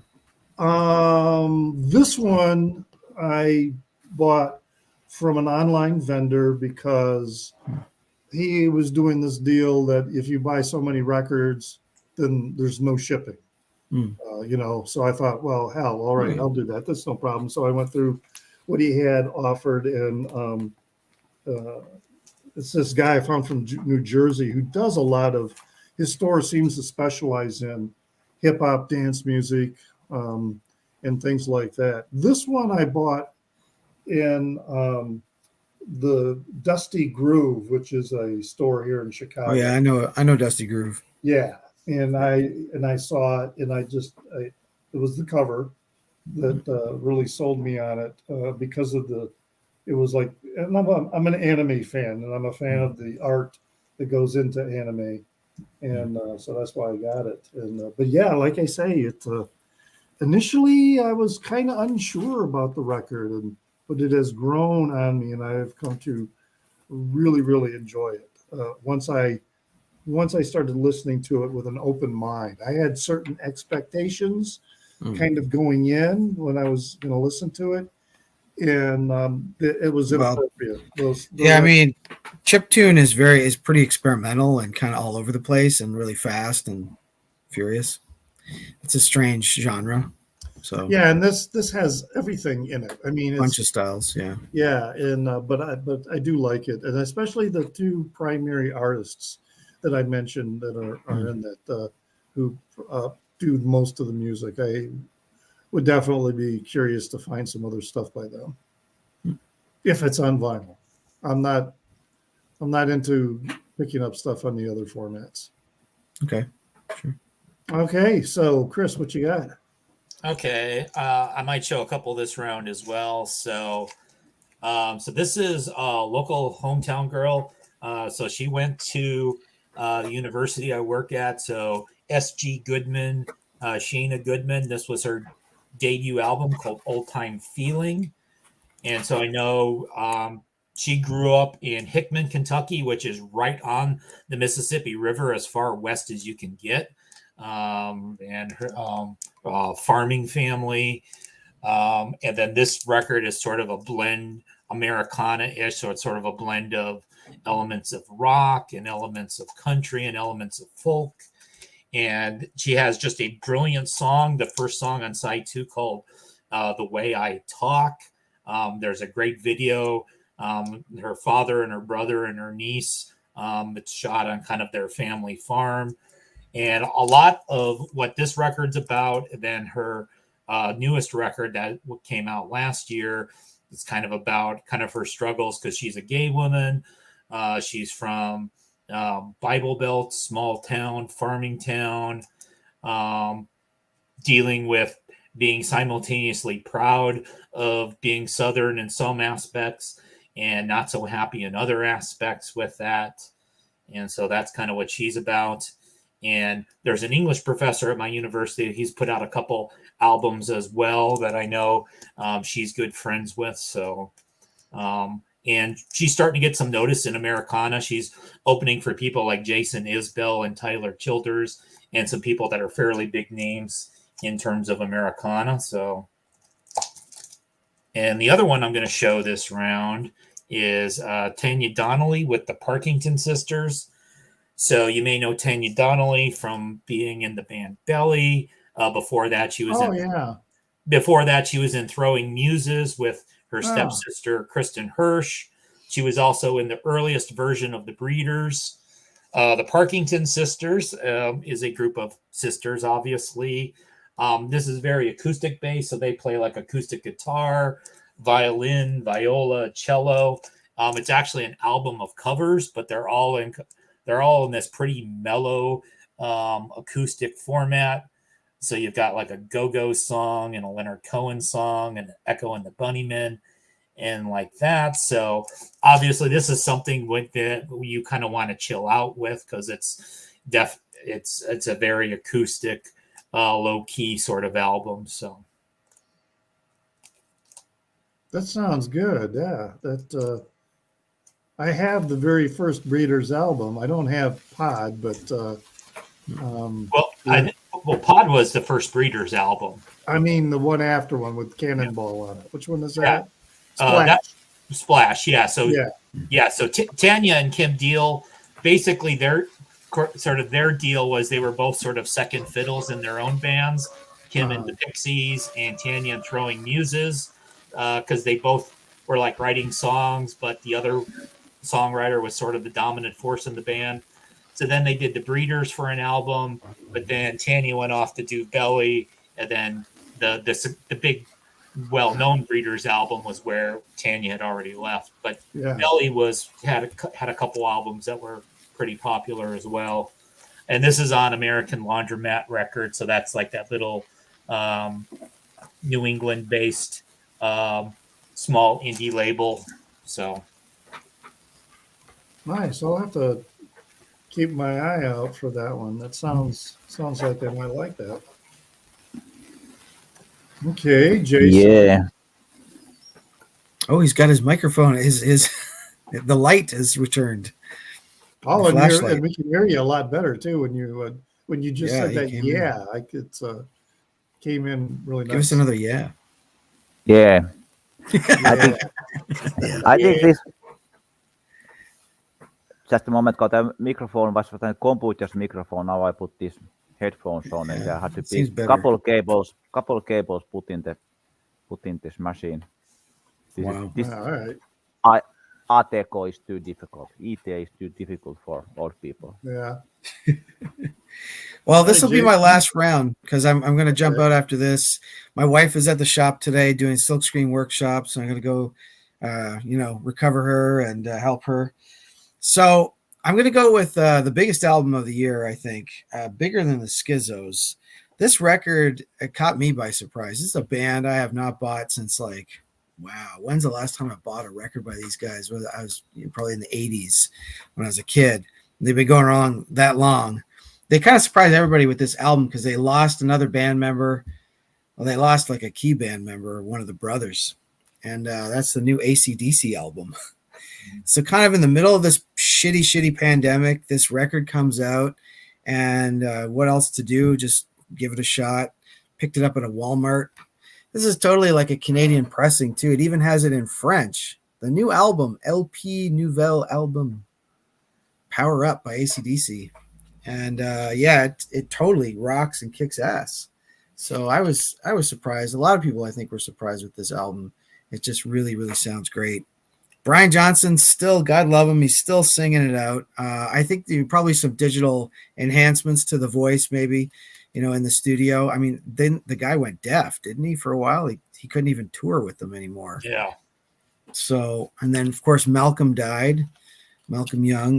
But a lot of these riffs still were written by Malcolm, I think. So it's kind of a last homage to him. Well, wasn't it like their nephew replaced Malcolm? I think so. I went all in. I also bought the vinyl too. So yeah, I mean, when's the last time you bought an AC/DC brand new album? I've picked up their old ones, OGs, over the years, but yeah, good album. Every song on this album is really fun. It's just something that I would play over and over again, playing video games, passing the time. So I'll admit I own one AC/DC album kind of guy. Yeah. So yeah. I own two. Well, my last year in college, I lived with a guy who was devoted to AC/DC and had all the albums. Right. And I kind of got sick of it living with that guy. It's a bit like Kiss. I mean, yeah, no, a lot of the albums sound similar, right? Like they have a style and they just nail it. They have one song. They have one song, exactly. Yeah. It is. They had two singers. I have also. It is a good song, though. It is a good song. Yeah, that's blues rock. True. Yeah, it's very, very good.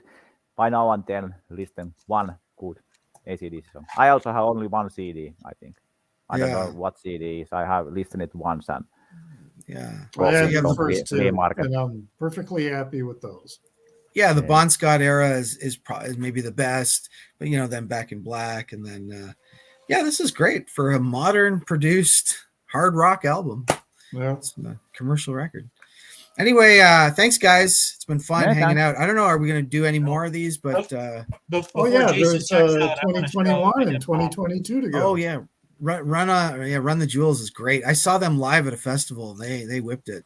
Yeah, good band. I didn't realize that's not 2020, is it?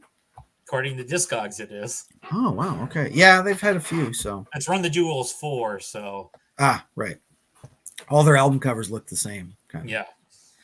All right, thanks guys. I'll be in touch. Yeah. All right, we'll see you next week. Okay. Yeah, peace out. Bye. So Tommy, brings us up to you. What do you got for us? Yeah, I have here. I talked lengthily last time about this band, Mauste Tytöt, and this is their second album. Eivät enkelitkään ilman siipiä lennä. Angels don't fly without wings, and this is really beautiful cover. I don't remember who's the painter, Finnish white young painter. And the butterfly here is Suruvaippa. It's Morning Glow. Morning is the name. I just checked what the name was in English.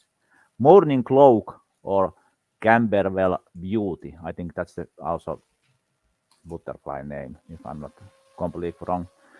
Really good band, two sisters playing here. And this album is not so much about cheap beer and and pills and things like that, but they are very some disco style here and quite much only there's like guitar and synthesizers only. Only really the only problem is here that you are listening the full album at once. The songs are too much similar. So next Friday is their third album coming out. I'm really hoping they have something new to offer to their music, not repeating only those old songs. There are couple tracks out, and one is good and one is not. So waiting to hear full album before going to buy it. But I heard the album is already sold out. The first pressing is already sold out, so not probably going to get first pressing of that one. Maybe my favorite song is here, Tulivat isänimalle. They come to my father's land, telling like companies like IKEA robbing the trees from the land and making cheap furniture. This is excellent stuff. Some songs, but not all. And this is for showing colors. Quite nice, deep green. It's not fully there in the screen, but quite nice color here. Yeah, it shows up as blue, at least to me. Yeah, but it's deep green.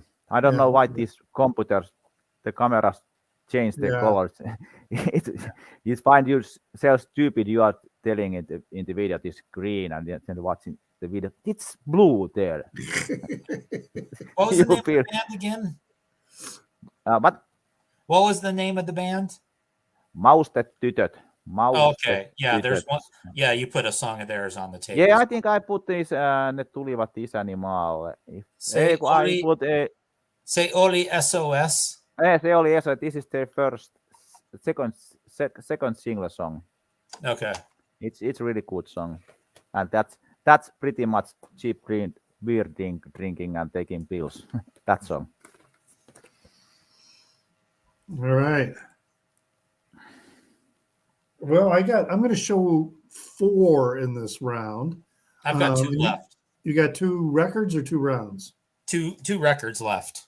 Oh, okay. You want me to do it in 1 round or 2? You could probably split it into 2, and then I can bunch up my last ones because I was not going to say a whole lot about each record in these rounds. That's why I'm doing 4 in this particular round. But I have couple Finnish, one from Djibouti and one from Sweden, but I can drop those Finnish away. Okay. Maybe another like my French band, but let's see. Yeah. Well, I got the first one here. The 2 they're kind of related in some respects.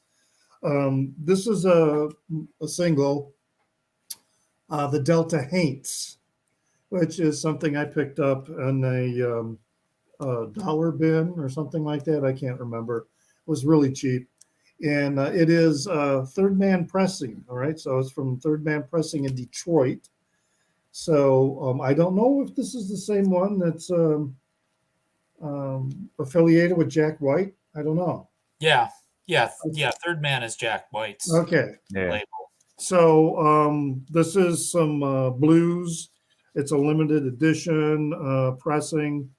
I got number 358 of 500. It's a 7-inch, but it's 33 RPM. And it's good. It's very good. Delta blues kind of. In the cover, got this ramshackle shack, on the front, and Ashes of My Mojo is the so actually on some very nice clear blue vinyl. Ashes of My Mojo, and then is on both sides, just different mixes. But yeah, good little 7-inch. And then I don't know if one of your two rounds, we're going to show this one as Sturgill Simpson. I actually didn't pull it because I knew you were going to show it. Okay. So this is volume 1 of Cutting Grass. Volume 2 was released the following year. And bluegrass music, definitely bluegrass music. And, this was the first record that I ever got by Sturgill Simpson. And I kind of thought that, okay, this is what he does, that he's bluegrass. And then I bought High Lonesome, which is country. And I was kind of like, I wasn't much. As I said earlier, it's your expectations that disappoint you, and I had other different expectations for it. But, Chris, with you talking about it, I've learned that he's very versatile in what he can play. So I'm sort of back on the Sturgill Simpson bandwagon again. Do you know that the songs on the Cutting Grass albums are basically covers of his songs from his previous albums? I did not know that. Yeah.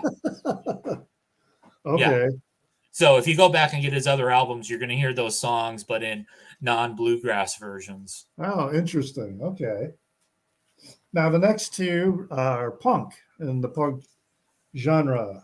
And this one is queer punk. This is middle-aged queers. And the record is Too Fag for Love on this very cool pink vinyl. Some pretty fun songs on here. The opening track, Gary's making biscuits, Gary's making biscuits, just some silly songs. And also some very graphic songs. But yeah, middle-aged queers, fun stuff. Picked it up from, it's on Out Punk's label, but I did pick it up from the Alternative Tentacles website is where I picked it up from. And then the last one for this round is it's not a bootleg. This is an authorized release, but it's packaged and sounds like a bootleg. And that's the Stooges, the recording of their show from the Goose Lake Festival in 1970, the infamous Goose Lake Festival. So I have a video on my channel that goes into great detail about this record. Generally, you've got to be a Stooges fan to like this. And if you're a real hardcore Stooges fan, then you'll like this, despite the fact that the sound quality is very marginal. The tapes were essentially, the guy who ran the soundboard saved the recording and kept it in a box under his bed. And then his son, maybe his grandson, was the one who discovered them. And then they took this to Third Man Records and then got it pressed. And this one is on the white. Apparently, if you've got the purple one, I think the purple one has a black cover with this part is still purple, but it's on purple vinyl. That one has escalated in price like you won't believe. This one didn't, even though they were all fairly limited pressings. 1,000 copies on this one. So, but it was it might have been a record store day release, not an exclusive, or maybe it was an exclusive, but it's got some great inserts and material about the show that talked about the whole debacle that Goose Lake turned into, because that happened when I was 12 years old, and I remember watching the news programs, how everybody in the state of Michigan at the time was like freaking out about the Goose Lake Festival. It was all the drugs and everything that was going on. And it was It was the governor of the Well, there state. were drugs going on, right? Huh? There were drugs going on, weren't Oh there? yeah, no shit. The whole thing about the Stooges' performance. There was a legend that there was no bass in the performance. There was bass, but the bass player was so intoxicated that on both barbiturates and alcohol, he was just blitzed. And there was also, they said it was cocaine that was going around at the show, but most people think it was powder PCP.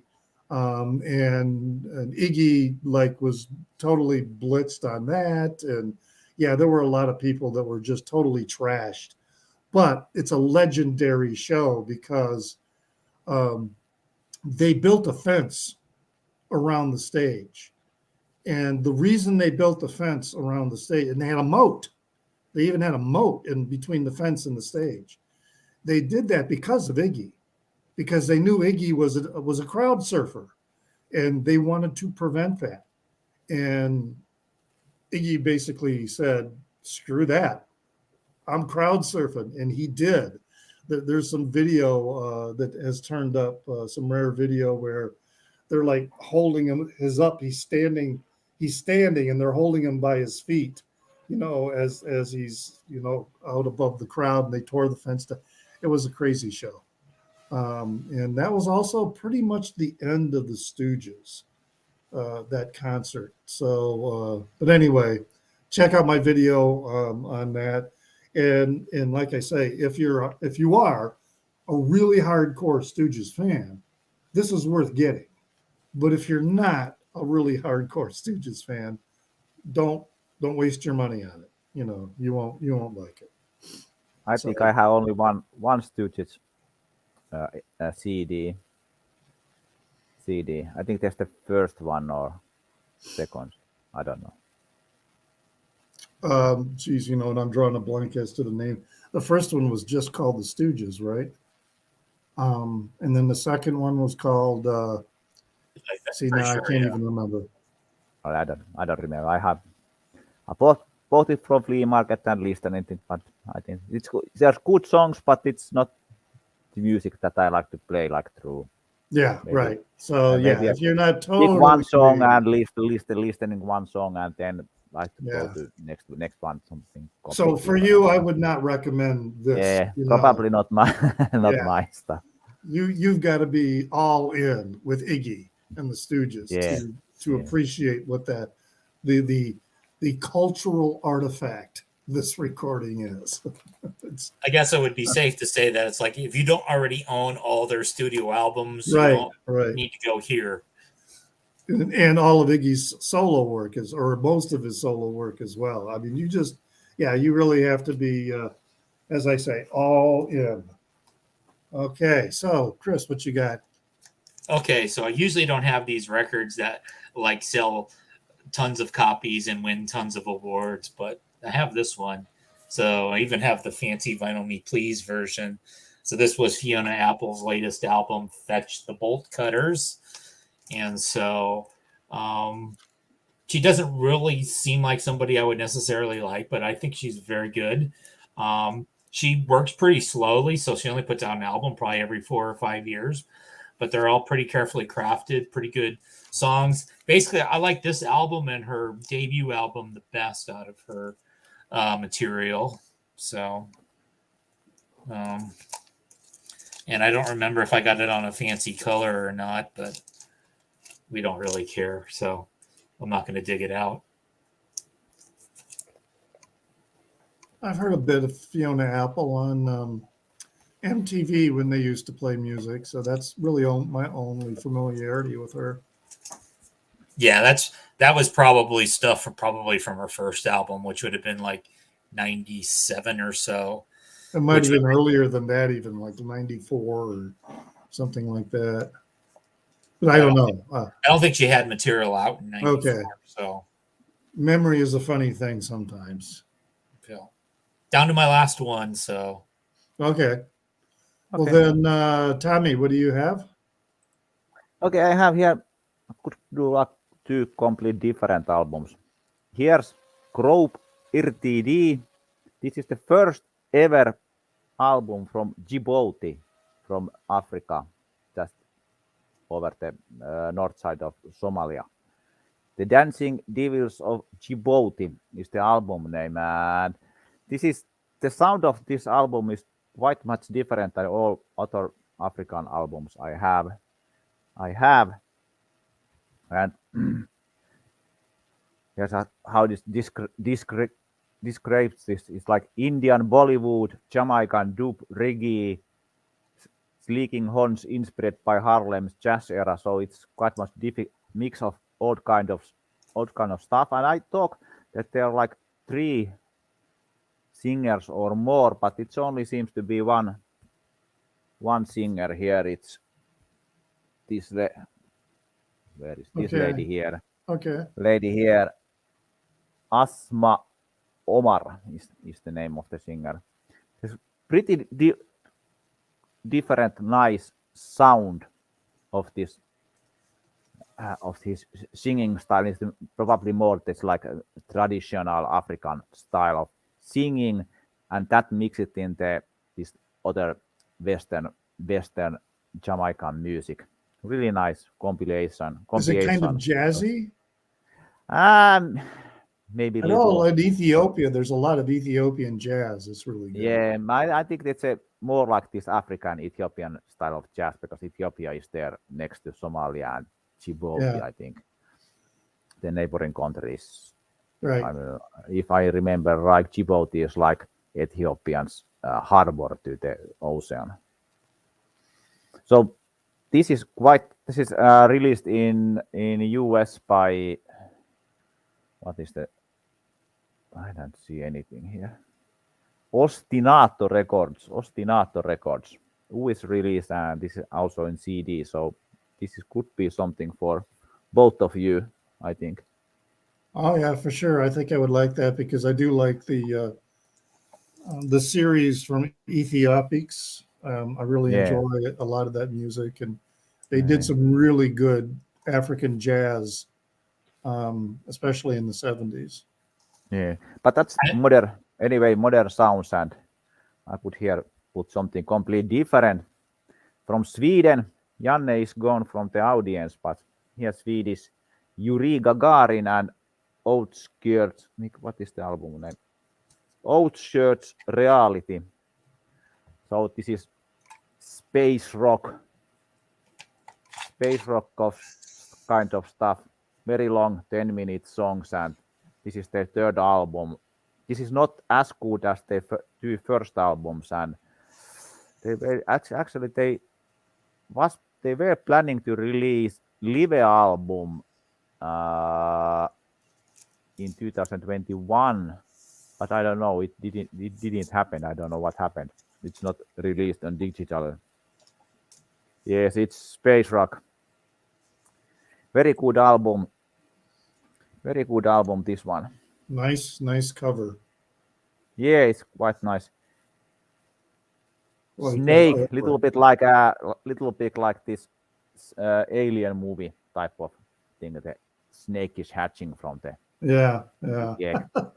It reminds that, but excellent album. I really hope they could do like a new album, new music.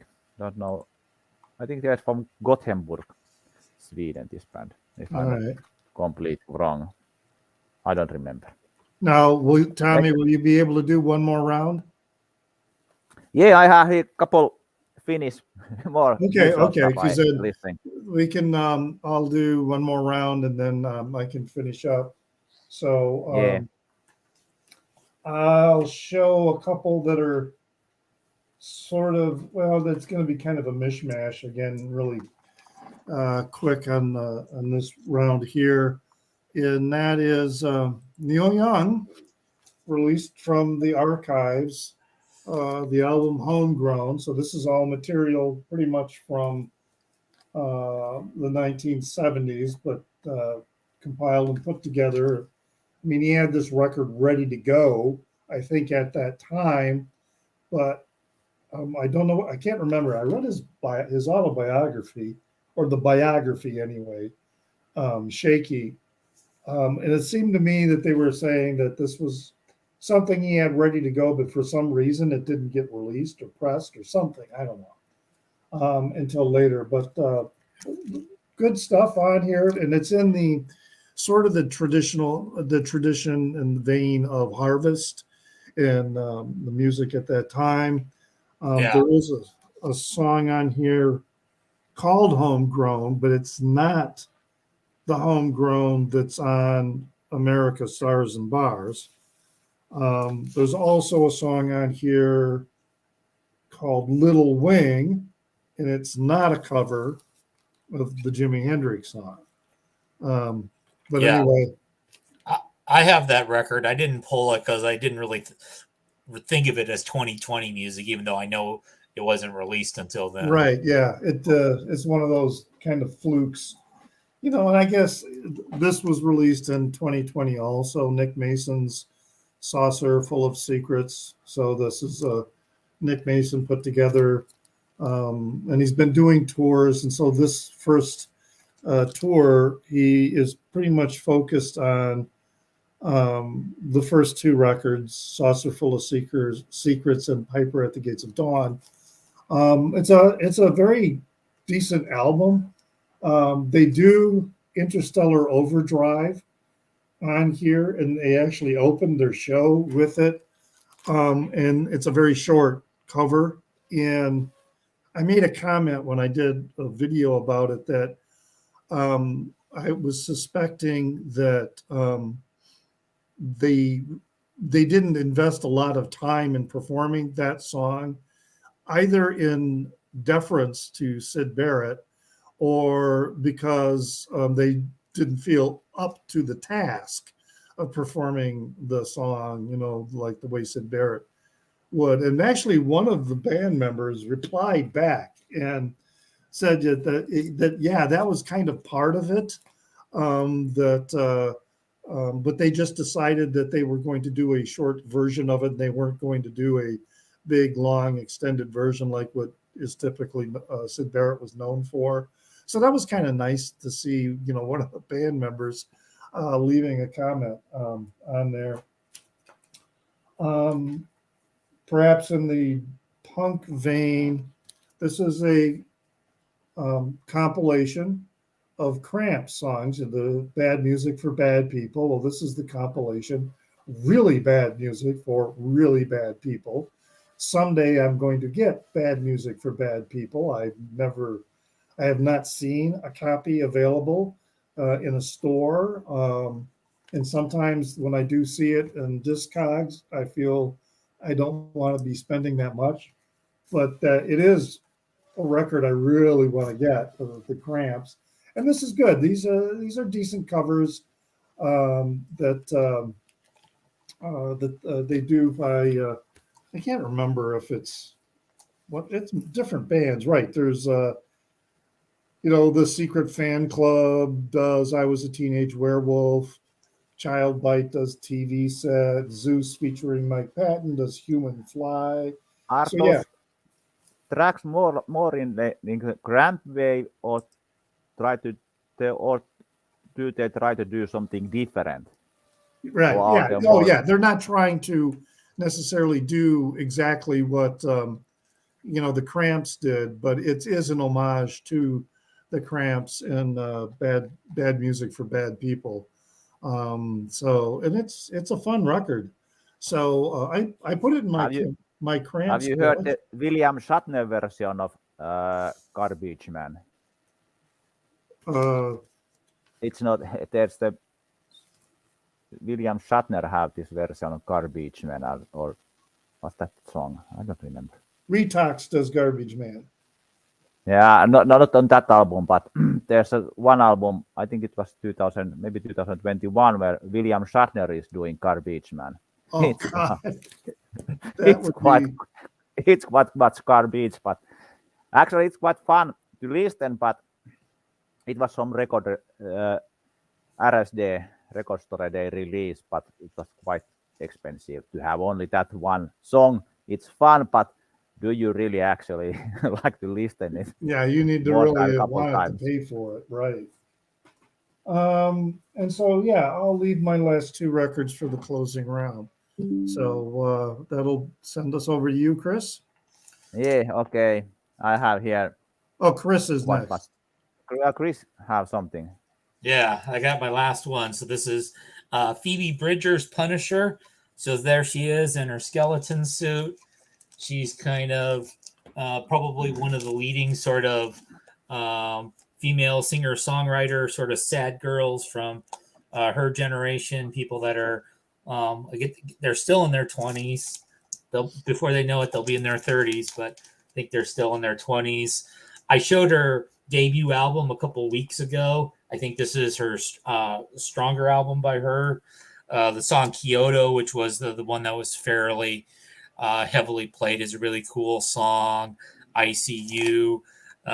She had her appearance on Saturday Night Live where she tried to smash a guitar, but it didn't really break on her. I guess she didn't know that she was supposed to just have something that was already basically pre-broken, so that you would just be easy to break. I know this year, I didn't get it, but she basically put out an album. It's under the name Boy Genius with a couple other of the women singers of her generation, Julian Baker and Lucy Dacus or Dacus, whatever the pronunciation is. I checked out a bit of it. It didn't strike me enough that I wanted to buy it. So, but this album, again, if you were going to buy only one Phoebe Bridgers album, at least of the ones she's made so far, I would steer you towards this one. All right. I don't know Phoebe Bridgers, so maybe I'll give her a listen online sometime. Yeah. All right, Tommy. Okay, couple fast one. Here's Etuaste and the album Jumalan liha, Flesh of God. And if Terveet Kädet somehow end their career, this Etuaste could continue with that style, because here this song Jumalan liha, it sounds pretty much same than Terveet Kädet did in the 80s. So they are totally Terveet Kädet worshipping in this album. This is also an excellent live band. They have been playing in quite many bands, like 30 years, I think. But this is excellent band if you are liking Terveet Kädet, but you don't like to listen Terveet Kädet, so you can take that one. And then split album, like two bands, the Carnival. Carnival is my French band, a couple of my friends playing there, and then Babes in the Abyss. Carnival is playing more hardcore and mixed with black metal, but this album there are only three songs. They are more in black metal wave, so longer song, more metallic stuff. But this Babes in Abyss, the Discogs told that it's lo-fi female trio, but in this split there's Alex Witchfinder doing singing here, or actually screaming and all kind of crazy noises. And Alex Witchfinder is from Reverend Bizarre, that was the greatest doom metal band in Finland, and in my opinion, it's top 5 doom metal band ever altogether. And he's doing some singing in this album, but they have now new album out. The Babes in the Abyss is not. It didn't was my case, but that's Carnival. That's the band I like quite much, and good guys doing hardcore, classic hardcore, and also have been doing it 20 years now. So quite long time to do only in their underground stuff and only in DUI. Yeah. And often that is some of the greatest stuff, that just doesn't get that kind of wide circulation. Yeah, actually, this cover is here made by Greger, and I talked him with yesterday gig, and they just made jazz album Panim Kuoro where Dr. October is playing drums or something, I think. Actually, at least he did the video for Panim Kuoro, and Gregor told that they have one, it's jazz, free jazz or something like that, very, very noisy jazz. And he thought that they had only 100 copies of the album and it sold out immediately. And he was at why they didn't do 200 copies at least. And he also playing the painter here, playing many metal bands, at least in 3 metal bands and couple hardcore bands. So he's very active doing stuff. There was when I saw the opening band this past Friday, and I can't remember who they're, the opening band for Os Mutantes, they were introducing their bass player who had only joined them for 3 shows, and they've already been touring for a while or whatever. And he learned all the bass parts. They were saying he learned all the bass parts on the bus. He says, yeah, I can listen to your songs and I'll learn the bass parts that way.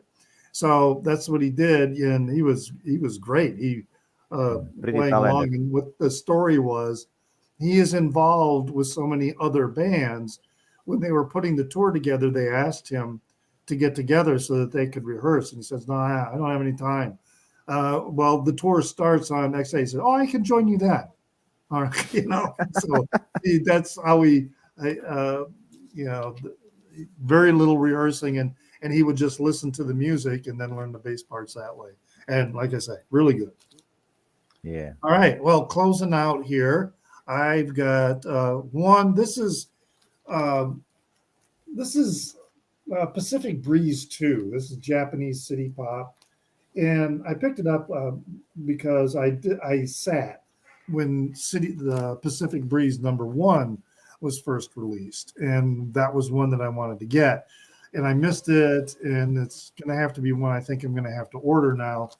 But they came out with this Pacific Breeze #2, and so I picked that up based on my liking #1, and this is, it's all right. It's like,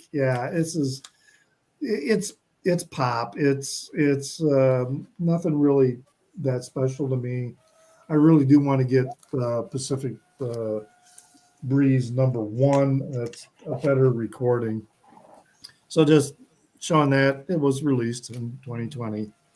But then this one here for 2020, this is Mad Low, Making a Door Less Open, which is car seat headrest. So this is that's on this pink vinyl. This is their latest album. They haven't released anything since 2020. As I said earlier, they canceled all their tour dates, and they were all lined up for some major alternative music festivals and on the East Coast and in Las Vegas and some others, and because Will Toledo got the long COVID. It's a good album. I like this album. Not as strong as Teens of Denial, but which is probably, a lot of people think that's their best one. Although I do like Twin Fantasy quite a bit as well. But yeah, this is a good, solid one. I am really hoping they're working on some new material. I miss Car Seat Headrest. I hope they come back. I hope Will Toledo's health improves because he got the long COVID, and it just really kicked his ass for several months. So I don't know how active he's been in terms of songwriting and recording. So I wish him the best and do hope that they've been working on something. So I guess he's been semi busy with producing, because last week, Chris, you showed that record of the one that he was, of course, that was before. That was 2019. Yeah, that was a 2019 album. Right. So that was before he was sick. But anyway. So yeah, good round. So I have even more records for 2021. I have, so I may either have to edit or like show 3 or 4 records at a time to get through them all for next week. I have a lot of records for 2021. Because by 2021, I was starting to make videos. So I made a best of video for 2021 that I might have to revisit to see. Now, there were some 2021 albums that I didn't get till after I made that video. And then obviously I might have like a new top 10 list based upon how my tastes have changed and anything new I got. So right. There's and I'm looking at my list for 2021 and it's all over the place from and some of it includes releases that are recordings from decades before, but live recordings, but now they're being released. I think there were a lot of bands that were cashing in on that, especially after the original artist died. The estate wants to cash in as much as they can on the legacy. And sometimes those are good records and sometimes they're not so good.